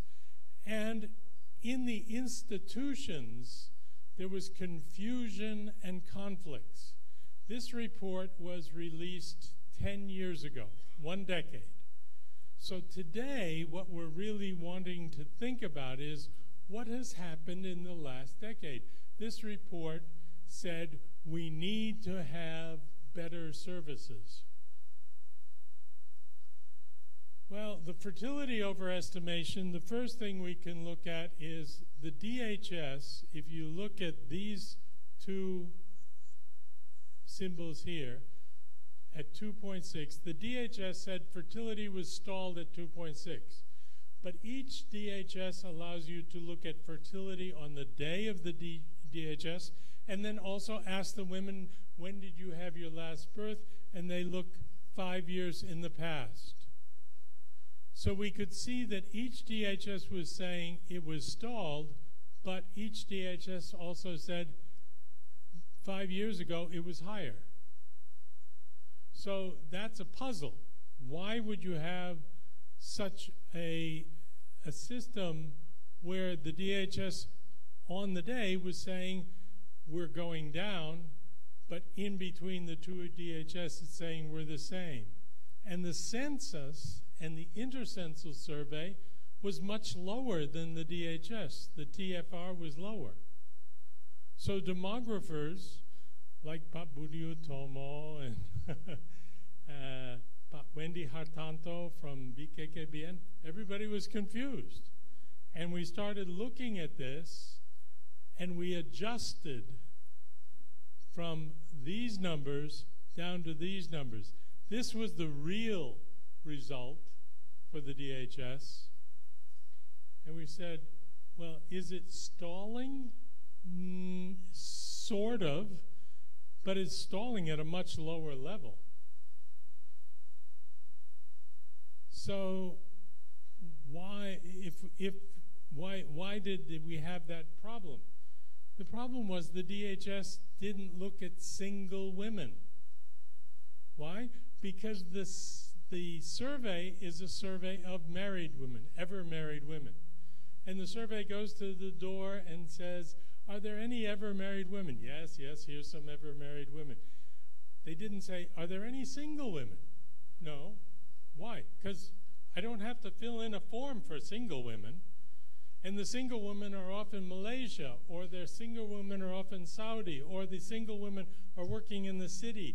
They're not living in the house, even though in the census, their father still says, oh yes, she's part of our kartu keluarga, right? And she still has her KTP is still in that house. So these single women, if we see it here, across here, the DHS, the proportion of single women is much lower than in the Susanas or the Supas. So when you put the single women back into the population, the total fertility rate goes down. We have a lot of fun adjusting data like this because there's so many things. But why would the government want to say that this adjustment is not necessary? Why do they want the fertility rate to be 2.6 instead of 2.4? Well, if the TFR goes down to the replacement level, why do you need a BKKBN? BKKBN said, we want to reduce fertility to replacement level. Okay, it is at replacement level. Ya, bisa dihapus itu BKKBN. So that's one reason. Maybe the BKKBN wants to keep their jobs. Maybe the donors, USAID and UNFPA, they also want to keep their jobs. Yes, yes, fertility is still 2.6. We have to keep working. We keep working really hard. And then budgets. If fertility is 2.6, we go to the DPR and say, we have to get the fertility down. Give us more money. Steady 2.6 matches the international studies. Everybody was talking about stalled fertility decline. They didn't want to look at the fact that this was a statistical error. And then the missing single woman is also kind of embarrassing for BPS. All the interviewers going out there, how did we miss the single women? Usually, you know, we count everybody. So there's a lot of issues going on. Also with contraceptive prevalence, as you saw from Punkas's slide, contraceptive prevalence, the measurement of different sources is different. Susanas and DHS, you have different estimates of how much contraceptive prevalence there are. There's lots of data problems. 5 minutes left. Do I have enough for 5 minutes? Contraceptive mix decline. Everybody's going to injection. Why injection? Right? People start at age 15. They might be sexually active. They want to have a method of contraception that will not get them kicked out of the university if they get pregnant. Right? They're in intercourse. They're having sex. Are they getting any sort of method? Well, injection is not the method you would use. What about all these other methods? They're going down, down, down. How come? Why is the IUD going like that? Yeah? This afternoon, I'll talk a bit about this in the symposium. And then the private dominance. It's private sector that's giving the family planning, not BKKBN. BKKBN gives methods to midwives. Midwives sell the methods to the women. And so then you have problems there. How do the midwives get paid? Everybody has to pay. And the midwives try to go for once a month injection. We see here with the number of living children, the more children you have, you would expect the more you'd get male and female sterilization. It's true for female sterilization, but male sterilization, some countries have a majority of contraceptive use is male. It's vasectomy. In Australia, vasectomy. Why in Indonesia is everybody afraid of vasectomy? Oh, nanti dikebiri. Yeah, why? This is crazy. Actually, when you go out to villages and you ask men, they understand this. They say, sure, vasectomy. BKKBN? No. Why? BKKBN has no budget for vasectomy. They're not interested in promoting vasectomy. So, is it a successful program? Well, we have 21st century BKKBN, not like the 20th century BKKBN. 21st century, we have bureaucratic churn. Head of BKKBN. Siapa kepala BKKBN sekarang? Ada pejabat sementara. Ya. Kepala yang lain, yang dulu, di mana? Di penjara. Ada vertical tensions antara daerah sama pusat. Waduh, itu berkelahi terus. Cases of corruption. Cases and cases of corruption. Who guides the contraceptive mix? Who's making it suntik terus? It's not BKKBN, it's the midwives. And then we have international comparators. China, Vietnam, Thailand, the old BKKBN organizations have been put into the ministries of health. So Ministry of Health runs everything. Why is Indonesia still in the 20th century? Is there a need for BKKBN, or do we need a better family planning program through the Ministry of Health? Revitalize or restructure. Do we have a population policy now? Where is the population policy in Indonesia? I didn't see it. Should contraceptive services be integrated? Probably, but you need to have leadership on this. You need to have someone who stands up and says, this is how we should organize reproductive and sexual health services. Are we likely to get a presidential debate on this? Ya, Prabowo sama Jokowi berkelahi mengenai reproductive health and family planning. Nggak mungkin. Yeah? So we won't see that.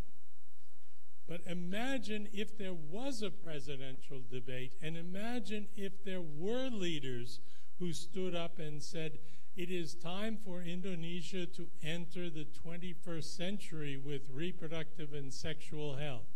It's time to have all of our government agencies promoting reproductive and sexual rights. It's time. Imagine that. That would be a very different country. Back to the future, Canada, we need reproductive sexual health rights. That's what the report said 10 years ago. We need universal availability of services through BPJS. That's what Pak Pungkas just said to you. It's not there. And we need a mission to rationalize government structures and regulation of private services. Okay, I hope it comes. Thank you.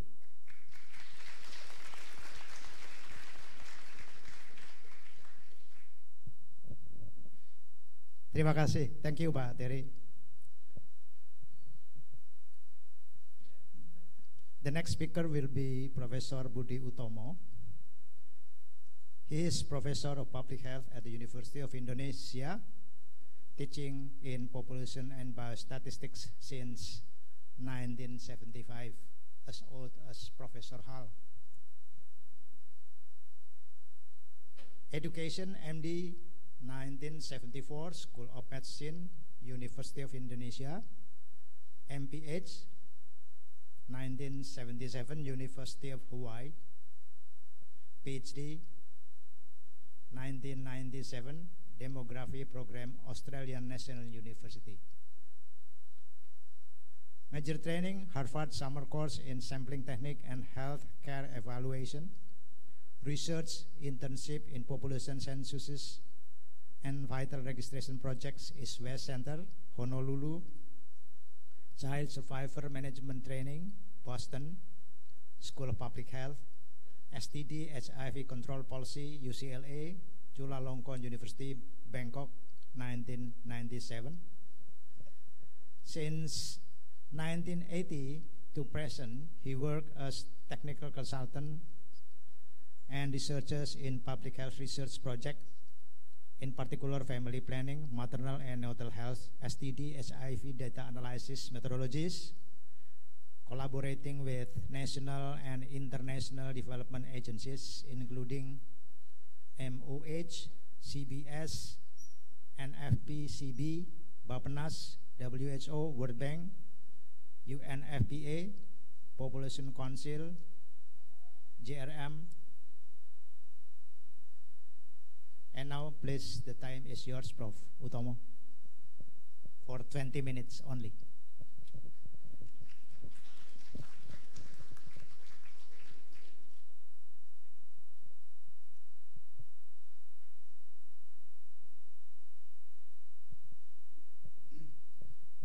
Thank you, Prof. Sudarto. Assalamualaikum warahmatullahi wabarakatuh.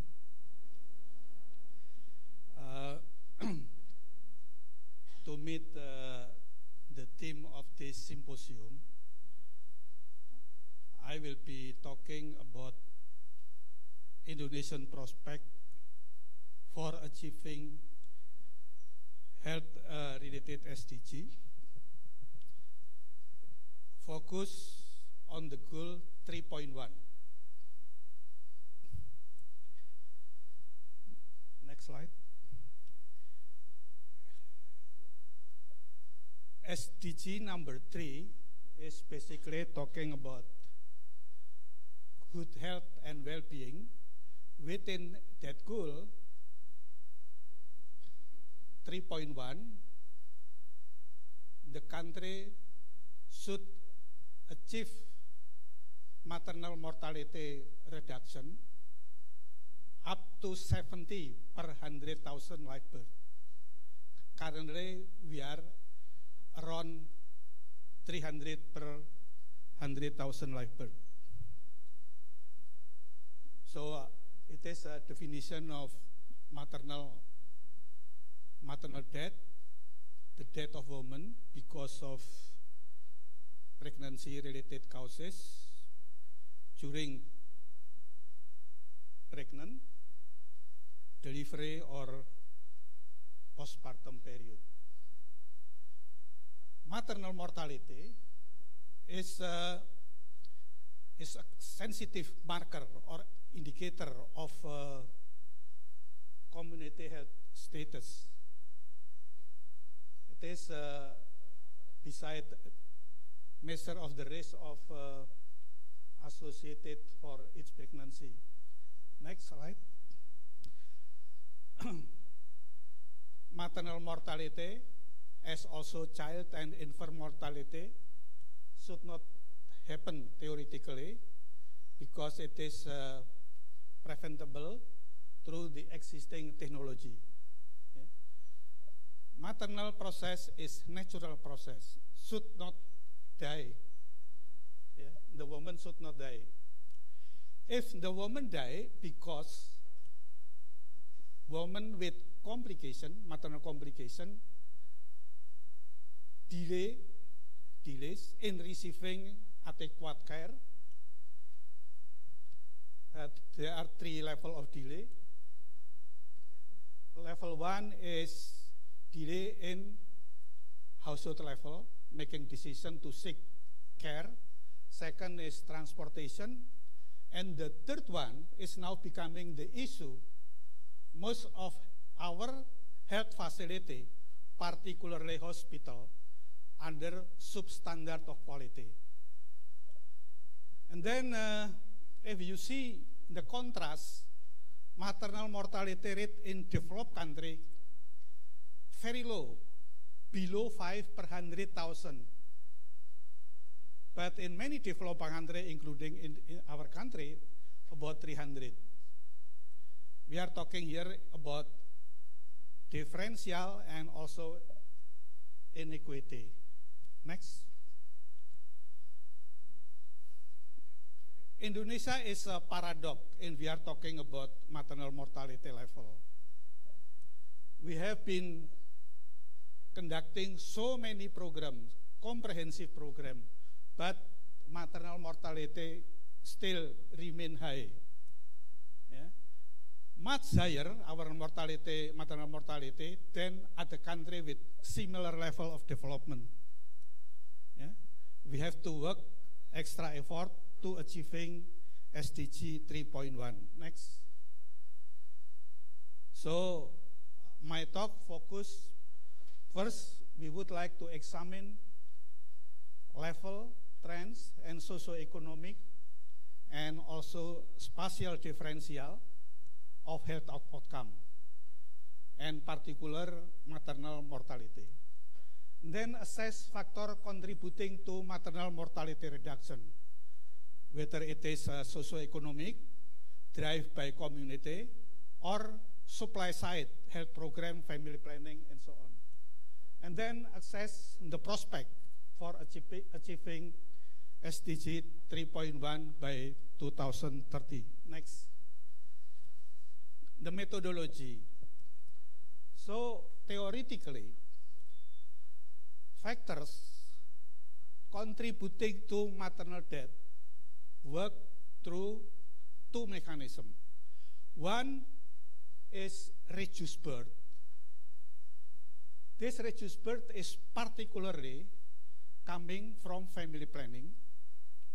And second, because of reducing the span of reproduction. Normally, reproduction is 23 years, 15 to 45. But because of delayed marriage, not married, reduce. Something like that. And second, reduce high-risk birth, including unwanted pregnancy, consider high risk. And then also for too young, too old, too many, too close birth. They are high risk, at risk of dying. Both family planning work through 2 mechanisms. Family planning work to reduce birth and high-risk birth, while other factors, including health program, work to reduce birth, reduce high-risk birth, so reduce case fatality rate. Now, family planning supposed to regulate women to be pregnant only if they want or they are socially, physically, and mentally ready. So family planning ensure that women at the lowest risk when they become pregnant. In assessing the contribution, we are looking at the trend, looking at differential. Basically, what we are looking is whether there is improving trends or there is declining differential.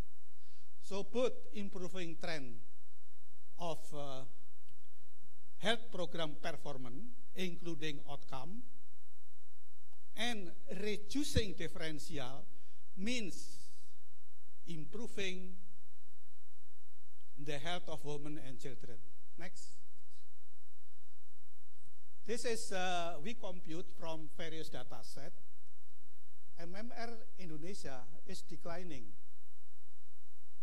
up to 2000. But beginning 2000, as also shown by others, start slowly decline. Even some might argue stagnated, stabilized. And this one is also consistent with other indicator. This one is general fertility rate, number of birth divided by number of women reproductive age. And this one is contraceptive prevalence rate. Family planning started early 70, 68 exactly, is jumping.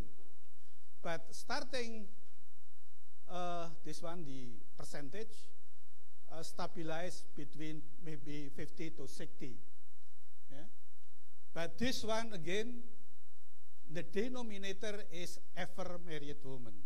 Yeah? Next. We evaluate backward. So this blue one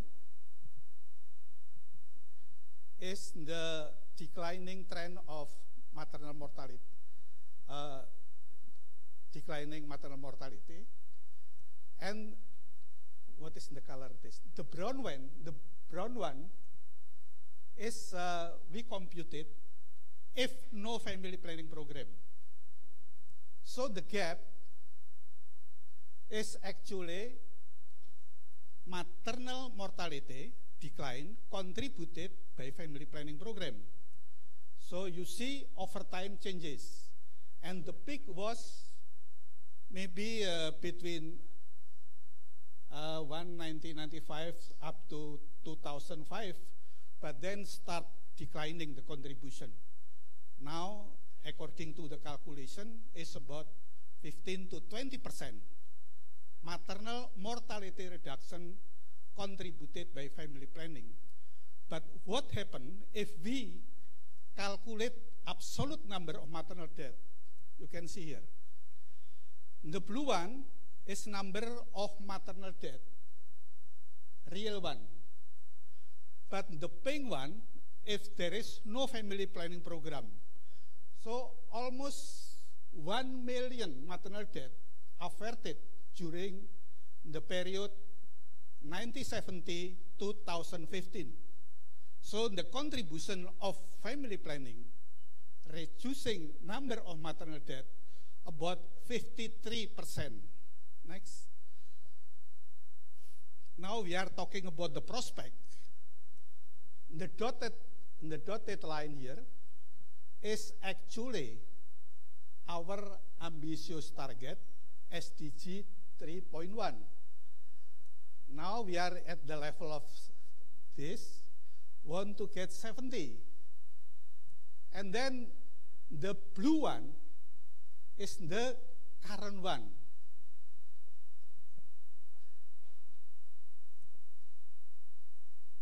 Yeah, this one is the current one. Sorry, this one is actually maternal mortality with ongoing family planning, this one. This one, if family planning, sorry, we are talking about the future. If we can intensify family planning by increasing CPR up to 65% and reducing unmet need until 8%. So this one is the contribution of family planning. Yeah, you can see here. And then this one is absolute number. So basically, for achieving SDG, strengthening family planning would contribute 9%. Yeah. So 91% should be done by government and active actors. To achieve this one, it's very hard. Next one. Now we play with another number. If we can increase CPR up to 75%. I think CPR, the maximum number could be 75, 80. Yeah, because the rest is it's not possible because of sterility, etc. Yeah, if we can reduce this one, and then suppress unmet need 6%. So you see, they can contribute something like 35%. So I think family planning, unfortunate, if we see the presentation this morning, seem declining in terms of quality. Yeah? But when we analyze further, especially from the Indonesian Demographic Health Survey, the recent one, 2017, seem to be promising in terms of several indicators. We can see after this. Next. This is data that we process from SUPAS 2015. We work together with students. So, showing that delay number 2 still persists in saving or saving mother life. See, far distant to hospital increase the risk of maternal death. We are talking about daily 2. And we can see here, maternal death and neonatal death have common denominator, common determinant. Yeah. We use not only maternal death, but neonatal death because of the sample size. Maternal death is too very rare event, but neonatal may be much more. So that's why we combine. The argument is they are, or they have a common denominator. Next one. While the one is delay number 2, the data also show that delay number 1 still persists, measured through socioeconomic inequity. See, for maternal death with higher share of poorest, still like this. This is the challenge for the government to focus on the poor woman, poor household, if we want to reduce maternal mortality. And then also this one for low educated. So low education, socio-economic, is measure the power of the community. So if they are better one, because they have better chance to get better quality of health services. Next one. This one is socio-economic differential of maternal neonatal death. Low educated, as we saw, poor. Yeah, this one also the same. Next. Next one, please. Okay. You see, contraceptive use analysis give a consistent result. We analyze many data sets, including SUPAS. So for those low use of contraceptive, much higher maternal death as compared to the high one. Skilled birth attendant is very important also. See, and then hospital. Yeah, hospital. You know, higher hospital density mean lower maternal death, but puskesmas, because puskesmas is not related with maternal death. As you know, maternal complication can be saved only on secondary higher level institution, facility. They require facility to save the mother life. So that's why the figure is like this. But again, you know, when we conduct this analysis, we are not using the SUPAS data set, but merging with PODES data. Yeah. Next one. Yeah. See, TBA increased delay for a moment to receiving quality of maternal care. Yeah, see, this one TBA. So if there are higher TBA in the village, in the community, that means traditional constraints that are there. So they are making the process of referring the complication delay. So this one is showing. Yeah? And interesting is this midwife. When we are talking focus only those practicing this positive influence. But if number midwife in general, they are negative, I'm not sure this one may be also part of data quality. But we want to check again with other data set. Next one. So we are looking at data set SUPAS data. It is a little bit tricky for the analysis because they are the way they sample the household, putting more weight probability in selecting households with maternal death. So that's why we use what we call is block census analysis or cluster analysis. So we use regression of natural log for this one. It is the picture of showing the quantitative influence of various factors to maternal mortality reduction. You can see here. The blue one is the positive one. This one is, this one is increasing mortality.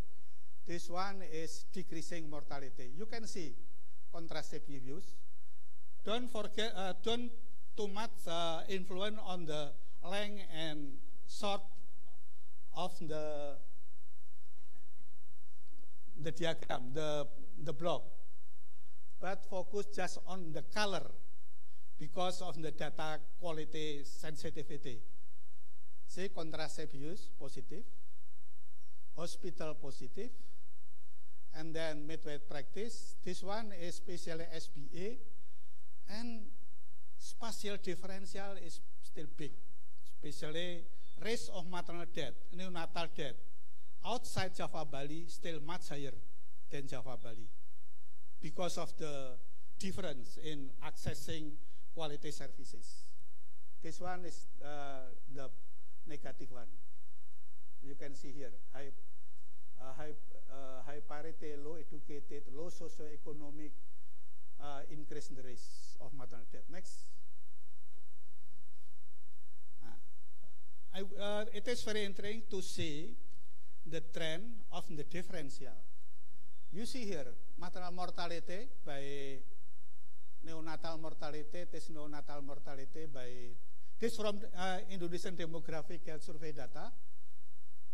The very notable, the differential, but starting to 2017, little bit flatter.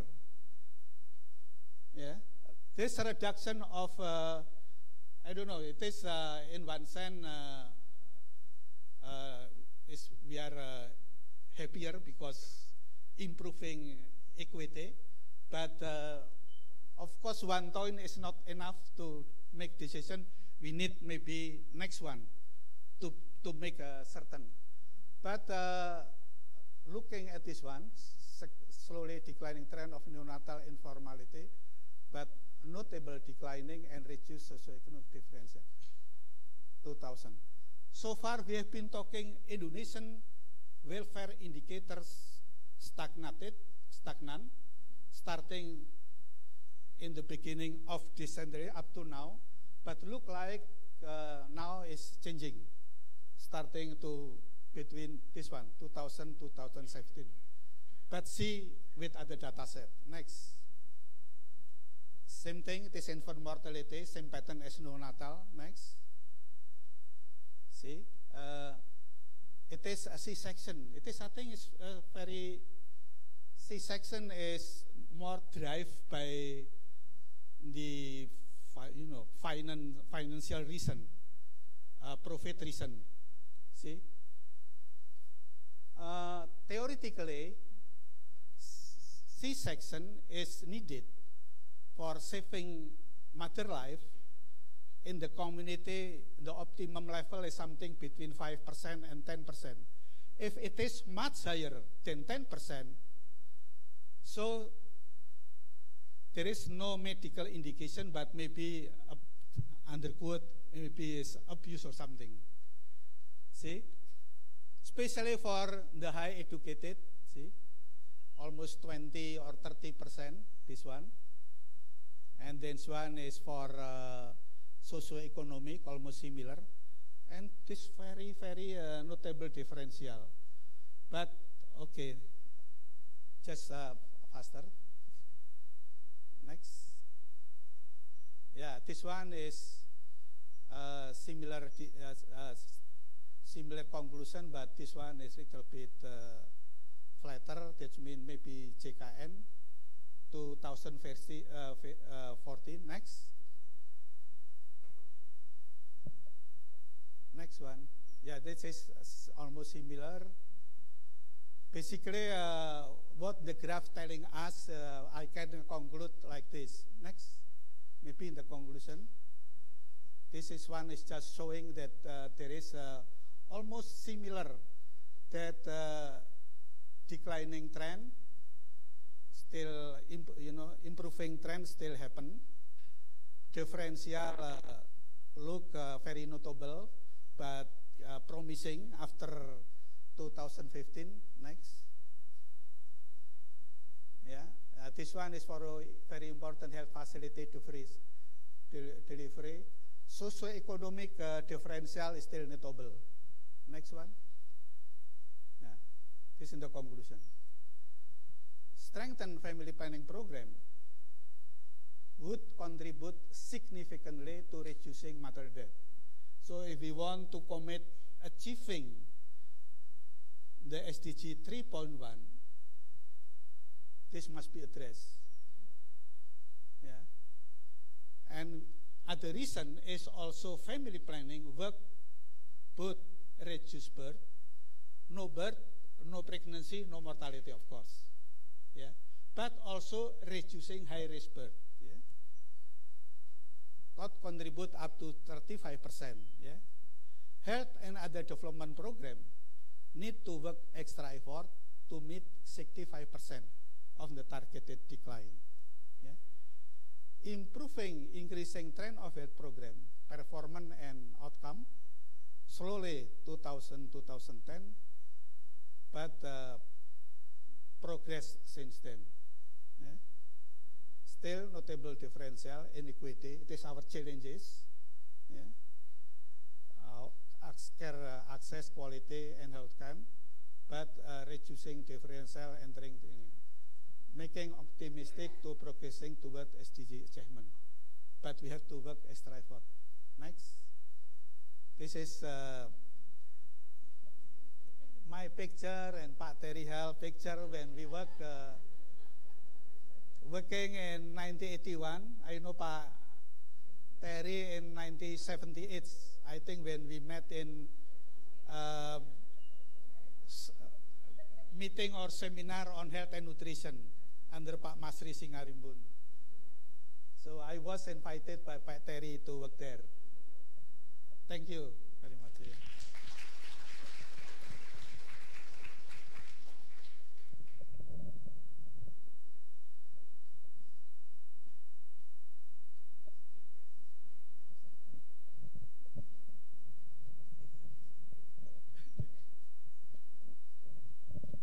Thank you, Prof.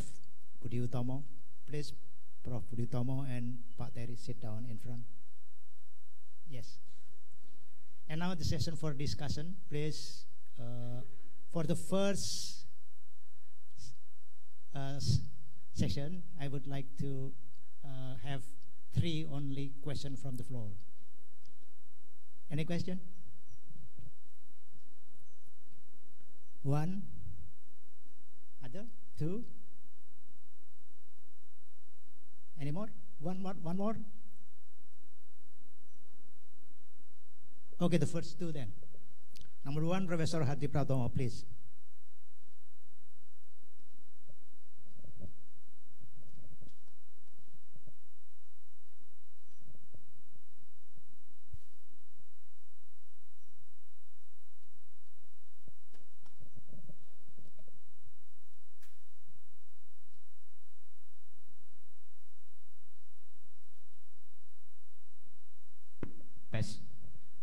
Pak Teddy, considering that you live in a Japanese village very long time, based on your experience, how do you recommend to increase the vasectomy among the Japanese people? And then, is there any study that you know which of the ethnic in Indonesia with its vasectomy is more acceptable? Okay. Yeah, and then I would also like to ask to Professor Widiwitomo, as you just mentioned that the C-section increased very dramatically. Do you think that the role of the BPJS is playing over there, and what do you recommend to rationalize the C-section percentage? Because normally it should be only 10 to 15%.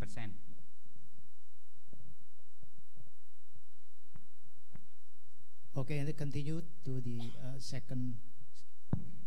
Bisa bahasa Indonesia, Pak? Bisa dalam Inggris? Bisa, cuman pengen bahasa Indonesia. Bahasa Inggris. Okay. Masih ya kompromi ya. Okay, my name is Najma. I'm a PhD candidate in Auckland University of Technology, and I'm also a lecturer in Universitas Sriwijaya in Public Health. Interested about both speakers about single woman approach for sexual and reproductive health.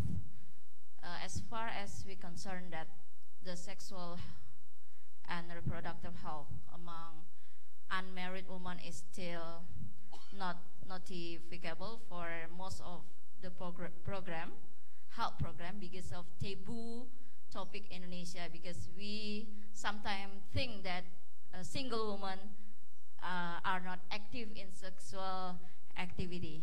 However, previous study a lot of notify that some of teenagers have tried to do sexual before married. Do you have suggestion how to make integrated the program for sexual and reproductive health for unmarried women within Indonesian culture that have differ with the Western approach? Thank you. Okay, please, Pak Terry, first answer the question directed to you. Thank you very much for both questions. These are questions that I must say are not surprising. It is quite common for people to assume that vasectomy would be quite rare and not approved in Indonesia. I go back to my time in Yogyakarta, where we carried out a number of vasectomy studies in Central Java. In those studies, Pak Masri Singarimbun at that time went out, and we asked men across the area about their willingness to have a vasectomy. We also examined studies that were being made, or services were being provided through Bethesda Hospital. When we interviewed the men about whether they were afraid of the vasectomy or why they were doing the vasectomy, all of those kinds of questions, their answers were just like men in many other countries that I have worked in. And they said, well, my wife has been doing family planning for a long time, and now I think it's my responsibility. They were quite willing to step up to that responsibility. What we found was that the program, which had been funded by BKKBN using USAID money, was stopped. So where the doctors who were going out and they were dealing with hundreds of men, there was no funds anymore to do it. Why was the funds stopped? Because the BKKBN said men don't want vasectomy. It was totally without any evidence.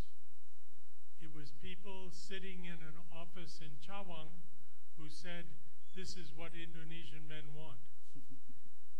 I think that the question about vasectomy and the question about single women or unmarried men has to consider two kinds of openness.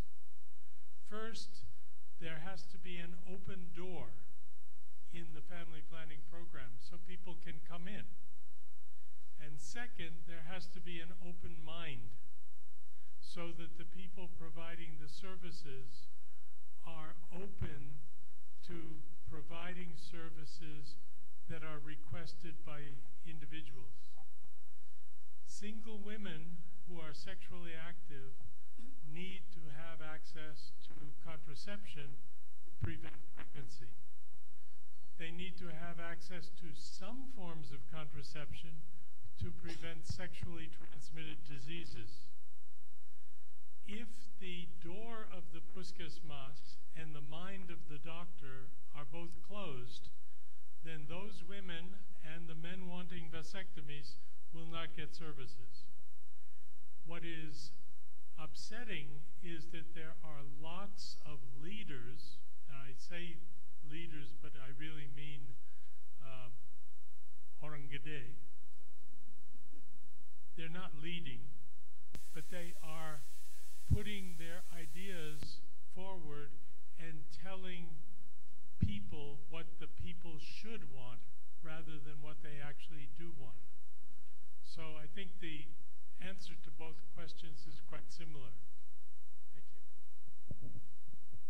Thank you, Pak Dari. Prof. Budi, please.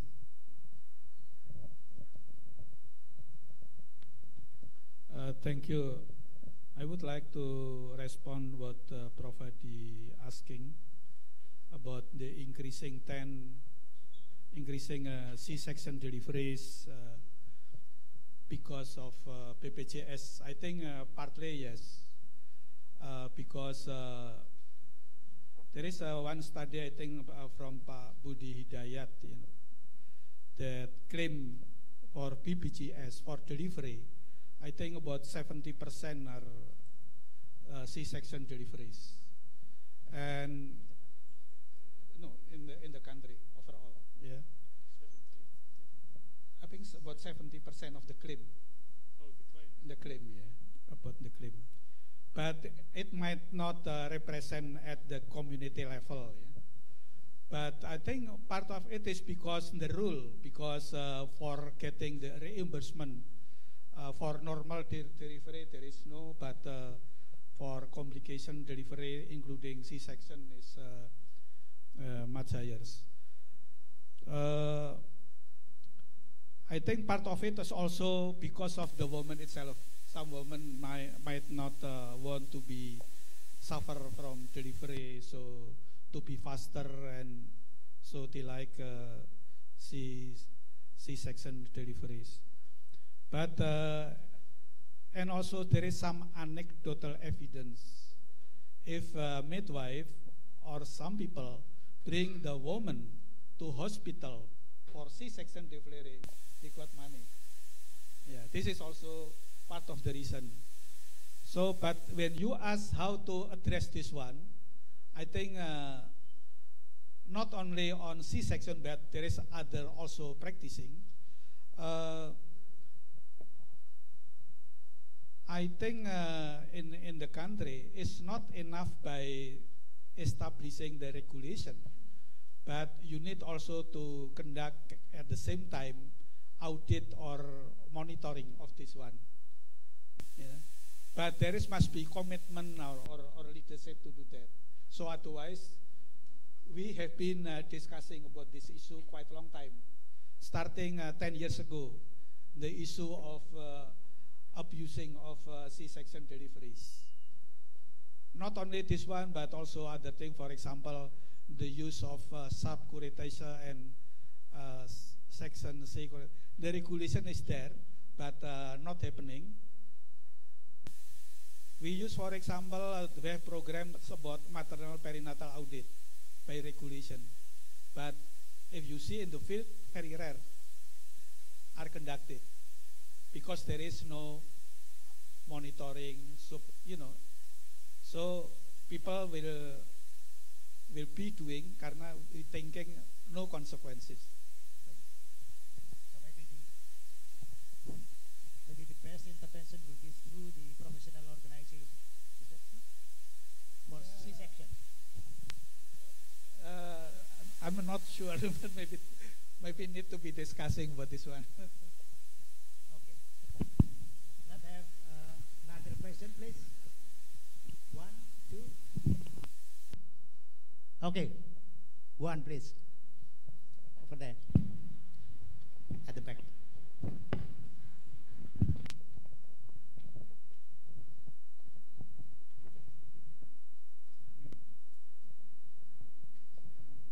Thank you. My name is Ivan from Universitas Indonesia. I would like to know what is the definition of single woman, because nowadays there are many women who decide not to be married, such as working women, and there are LGBTs that married with same gender. How we access their fertility and their health reproduction? Thank you.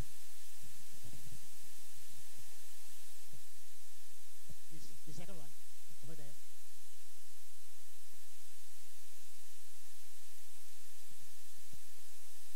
Good afternoon. My name is Timothy Kennedy. I'm from S1 Regular Gizi 2018. My question is, Indonesian people say lots of children, lots of fortune. I think how to change that paradigm or culture in Indonesia, because I think this is increasing our fertility rate. Thank you.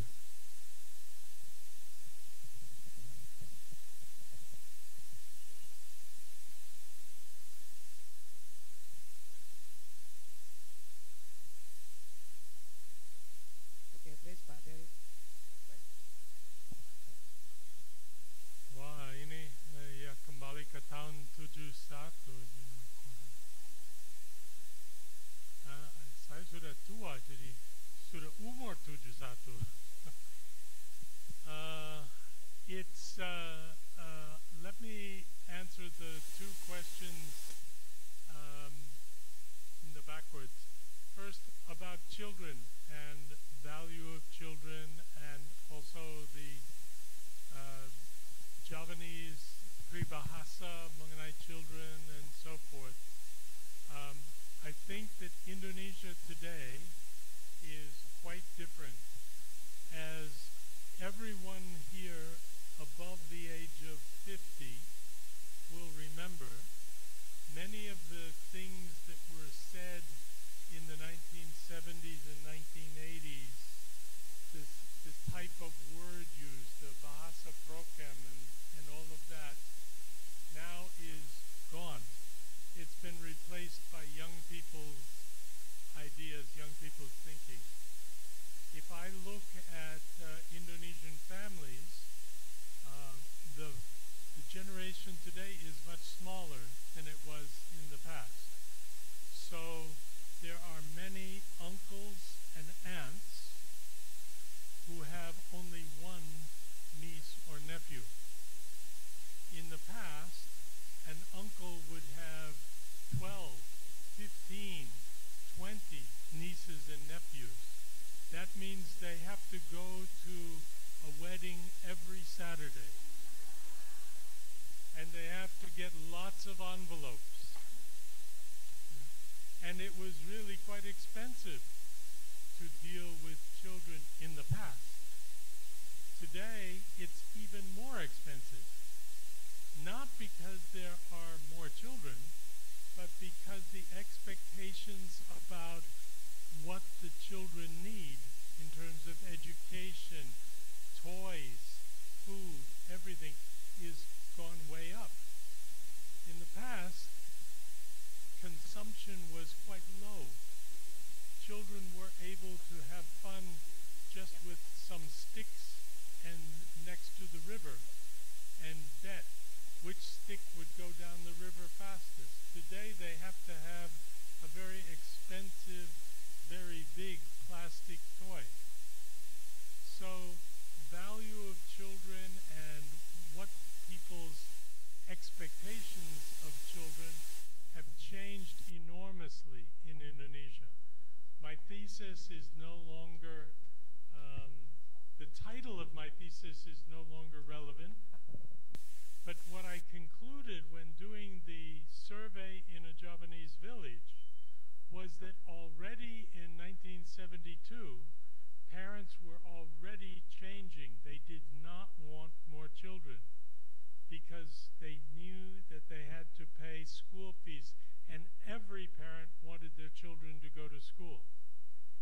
the village that I studied in 1972 is no longer a village. It's an industrial park and a perumahan dosen. So I can't go back to my village because it no longer exists. That's the nature of social change in Indonesia. Coming to the issue about single women, what do we mean when we talk about single women? What is the life of women nowadays? It is true that today there are many women who are not getting married at all. They are deciding they want to be professionals. I have many friends who in the 1980s were finishing university, and they made a decision that they would not get married. They wanted to work in libraries, teachers, doctors, many different opportunities were open to them. Studies across Southeast Asia have shown that the proportion of women choosing singlehood has risen rapidly in Bangkok, Singapore, some parts of Malaysia, some parts of China. The motivations are summed up by a woman I interviewed once in Bangkok.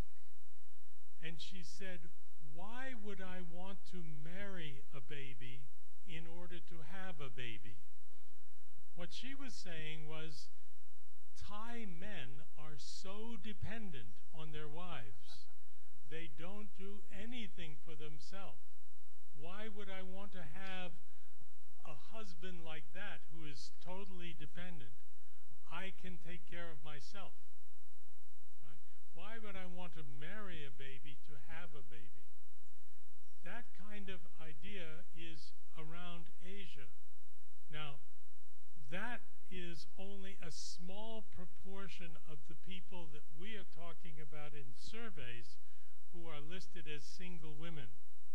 Single women in the DHS survey, or missing from the DHS survey, are women who in the census were included in their family's home, but in a sample survey they're not included because they are living somewhere else. The sample survey has a different definition of resident. There are also missing men in the survey. So the question about these single women and what are they doing and are they representing a new thing? There are some who are representing a new social change. There are others who are just working somewhere else. And the challenge for BPS and for BKKBN is to design surveys more carefully. I am quite disappointed in DHS Macro in America for not changing their way of approaching the survey design. And I'm disappointed in BPS for not paying more attention to this issue. But I can't tell them what to do. They run the samples, and we have to receive them. That's why Pak Budi's tables, why he says you have to be careful with the data, because some of the data are not as accurate as we would hope. And I'll talk about that this afternoon. Thank you, Pak Derek. You want to add something? No? Any more question, please? One? Yes, please. Two?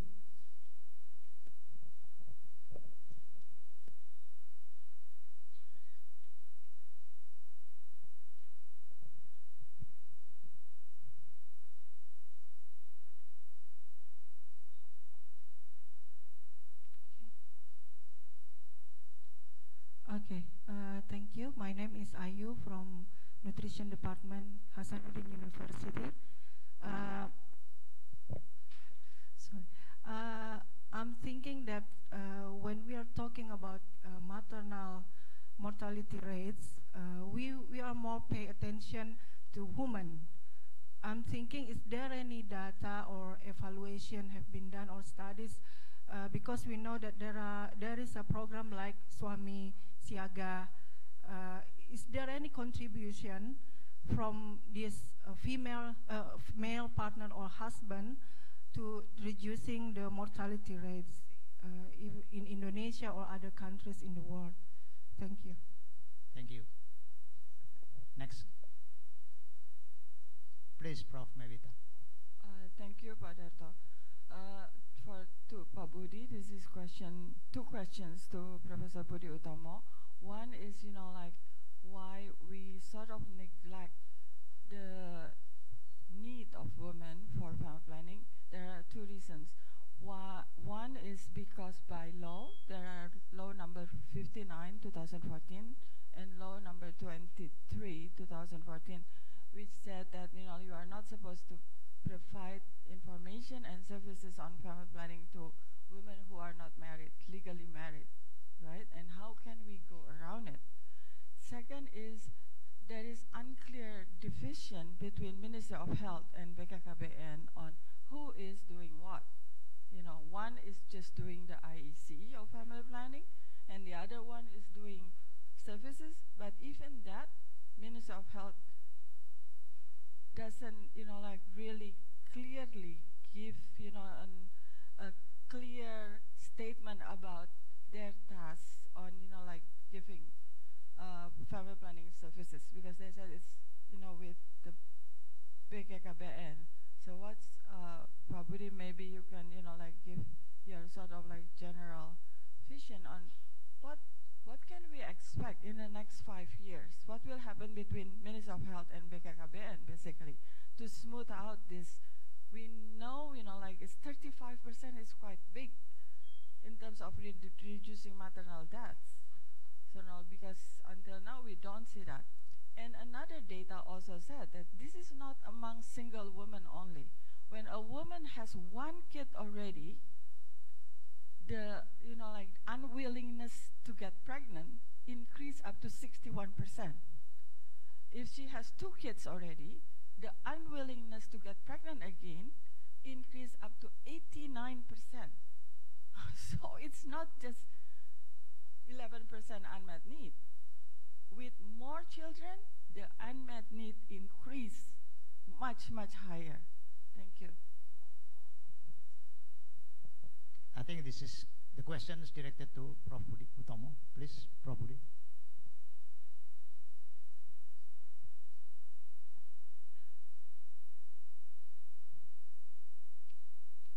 Okay. Number one is about, the question is about male or husband contribution to maternal mortality reduction. Yeah. But again, studying the contribution from whom is really difficult. Macro analysis, the one that we are doing, is basically there are so many programs, but we might divide about 3. One is family planning, second is health program, and third one is socio-economic development program. But socio-economic development program is basically we are talking about the community itself, because of their education, because of their socio-economic status, so they have a better chance to get better access, better quality of services. But if we are talking about male atau husband contribution, there is still a study going on about the woman decision on seeking care, maternal care, that one of our, I don't know, student or our colleagues are doing. But even then, it's still difficult to relate with maternal mortality because it's too far. So many other factors influence that one. So if you want to see the isolated effect of the husband decision, it's very difficult. But of course, husband is involved with one. Maybe Pak Terry can later on adding that one. And then from Bu Mewita about the laws, again, the law and practice sometimes is not consistent. So there is a right for women, including single women, to get services, etc. But in practice, in reality, our program usually discriminate. Not only between marital or non-marital, but sometimes also some other reasons. And then the issue of confusion about the role between Ministry of Health and what we call PKKBN is especially appear after 2000. And I think very sensitive issue. And if you come to the field, if you're asking the official, oh, there is no problem, etc. But in practice, you can see it's confusion. For example, one of the indicators of Ministry of Health is family planning. But then MOH said, but it is not consistent. If I'm responsible on family planning, but the provision of contraception were given to PKKBN, something like that. So the provision of contraception itself is also sometimes because it is related with big money. But anyway, this one is a long-standing issue that need to be addressed. But it's not difficult to address this one, unless there is a leader like Pak Haryo Yono before. That what he said he cannot. Yeah, BKKBN say something, it doesn't go on, or vice versa. But anyway, this is unless this one still happening, it's very difficult to strengthen the family planning program. Thank you. Please, Prof. Terry, you have additional information for this? Yes, thank you. I think those two interventions are very interesting because the issue of the MMR and the role of husbands, Swami, is, I would ask you to read the report that Ibu Mewita and Pak Budi and I wrote in 1996 called the Rashomon Report. And in that study, we went to the field and identified maternal deaths and then interviewed 5 people who were witnesses to the death. The 5 people might include the husband, the doctor, the taxi driver, the mother-in-law, the dukun bayi, all of these people. We chose 5 people. And what we found was that the perception of each of those witnesses was different. The husband thought that he was doing the best he could to help his wife. The doctor insisted that he had provided the best services. The nurse said she had done the best job she could. All of them were saying they were doing what they could, but the woman died. When we asked them what the other people were doing, the husband said, we arrived here at 11 p.m. The doctor only came at 9 o'clock in the morning. My wife was already dead. So there were breakdowns in the system as were revealed by the interviews with the witnesses. We need more studies like that.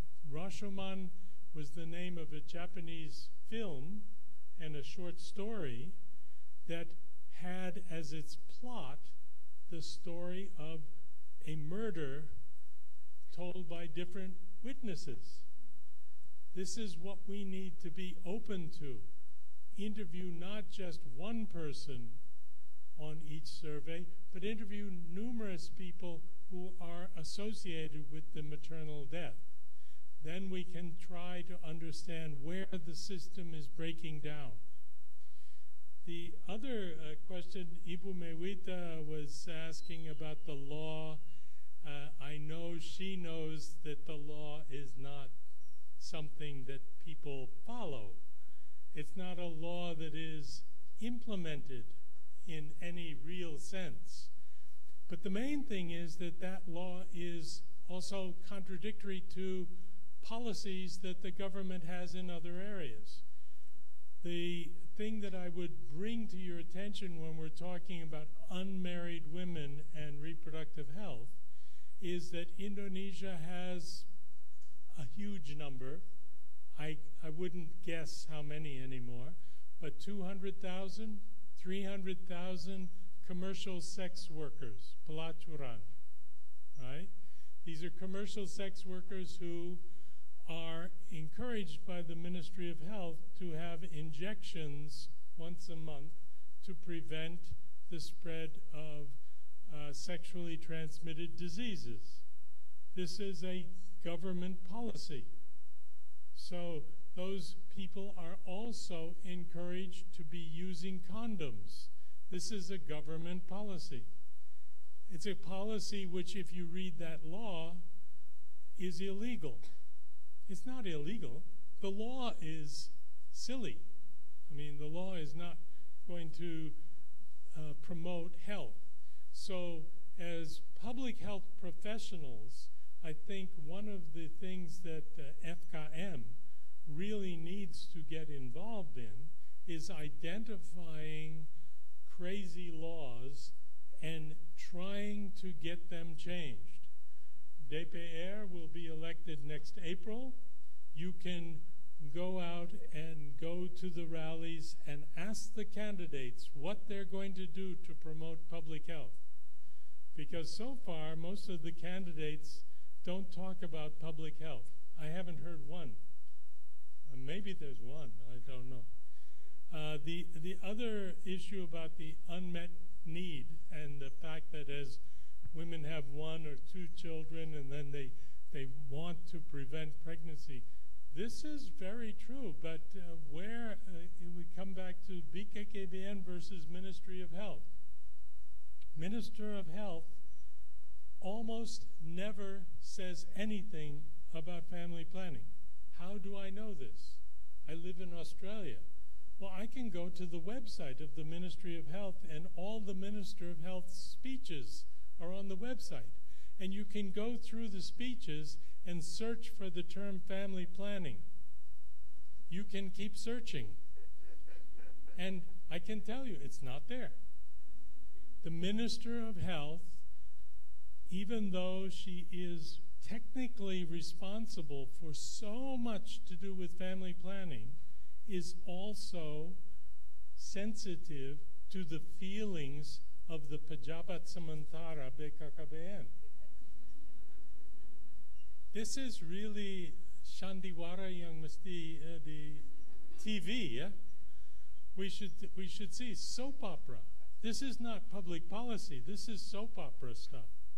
So I think that the question of how do you promote in this context is very difficult. But this is the faculty that has the experts that should be out there doing this. Thank you, Pak Dery. For your information, there are now 2 professors applying for the legislators. Oh. Maybe that's the way. Will you vote for them? No, you're not sure.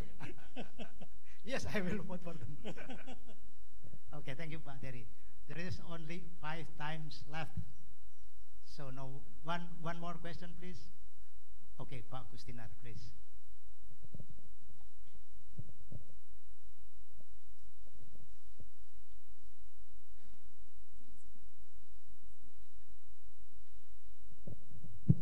Thank you very much. Pak Dery, you remind me about my time a long time ago, about 30 years ago. At that time, I don't know whether you realize there is a slogan. Ada slogan.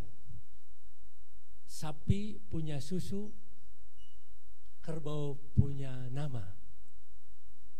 And I can feel it when I was in the health center at the time, because there is no harmony between health center and also PLKB or BKKBN at the time. I don't know whether they realized that condition at the time. But also, in my time, 30 years ago, there's disputes about the number. At the time, we call it Jisamsu 234. That's the number is claimed by BPS. And BKKBN say no 3.34, but 2.32 is only different 0.02. But now you mentioned to us now that overestimated about the total fertility rate 2.6. Actually different about 0.4. So what is the difference between my time a long time ago when you realized that and nowadays? It's about that.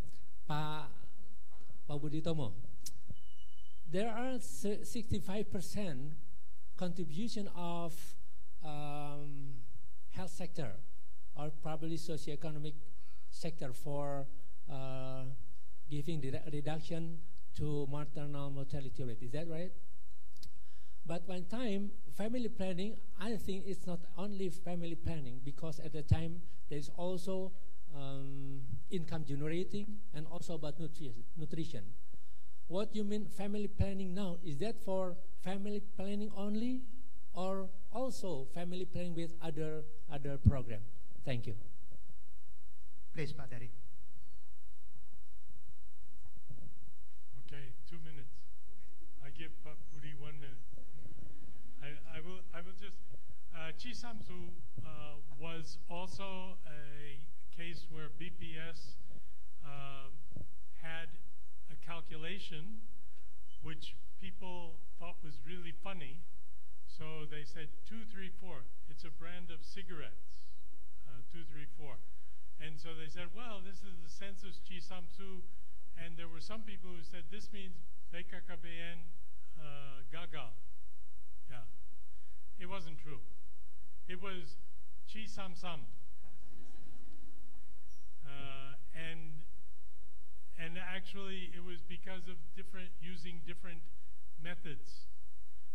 In biostatistics, students in this faculty will be taught arithmetic growth rates, geometric growth rates, exponential growth rates. In Indonesia, different departments use different formula to calculate growth rates. It's important for us to be careful on the calculations. I agree with you that playing with the numbers in the clinic area is sometimes difficult. This issue about whether the TFR is 2.6, 2.2, 2.1 is one that you could say, well, it's only 0.4 difference. 0.4 can make a big difference over time. What is most important is that one of them is incorrect and one of them is correct.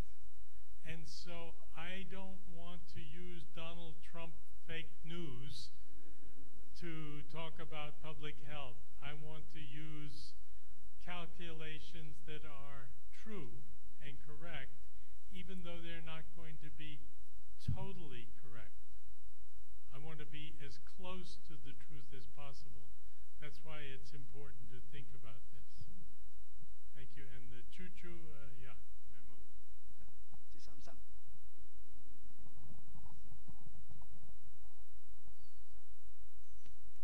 Okay, maybe to respond Pak Kusdinar, I should clarify what we are doing about contribution of family planning. What we are talking is actually anticipating or predicting. So we have now, for example, about 270 maternal death. And then the target is by 2030, 70. So let's say the difference is considered 100%. So family planning, if can be potentially maximized or optimized, can contribute up to 35%. That means 65% is the task of the government through health program and others socio-development program. That's what I mean.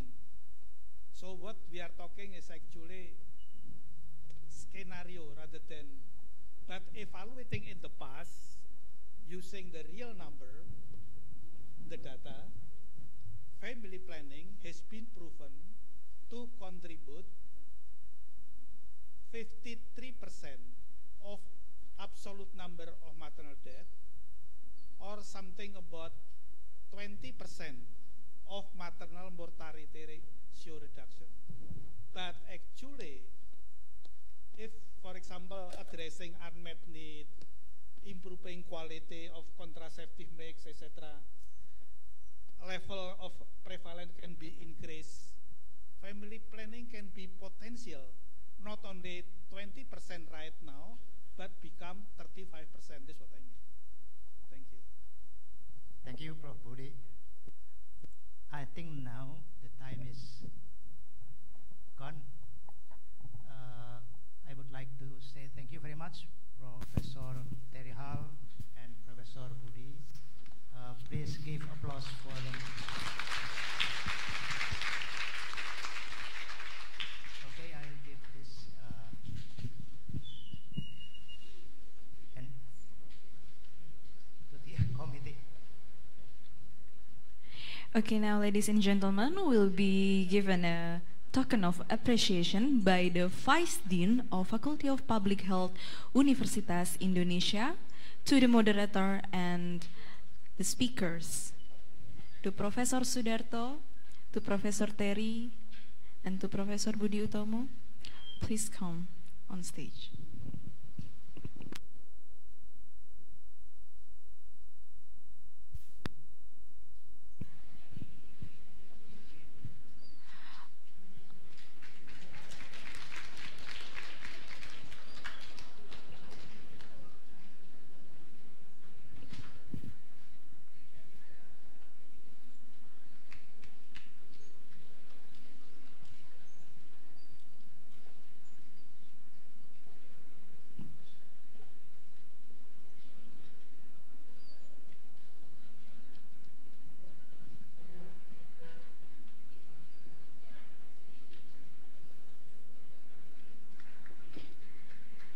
Thank you so much, Prof. Sudarto, Prof. Terry, and Prof. Budi Utomo. Now we're gonna have a photo session, and I hope to all of you in the right and left wing to be standing up and come to the center section. So we'll take the formation for the photograph. Once again, to all of you on the right wing and the left wing, to come up and stand and go to the middle section in the center for the photograph formation.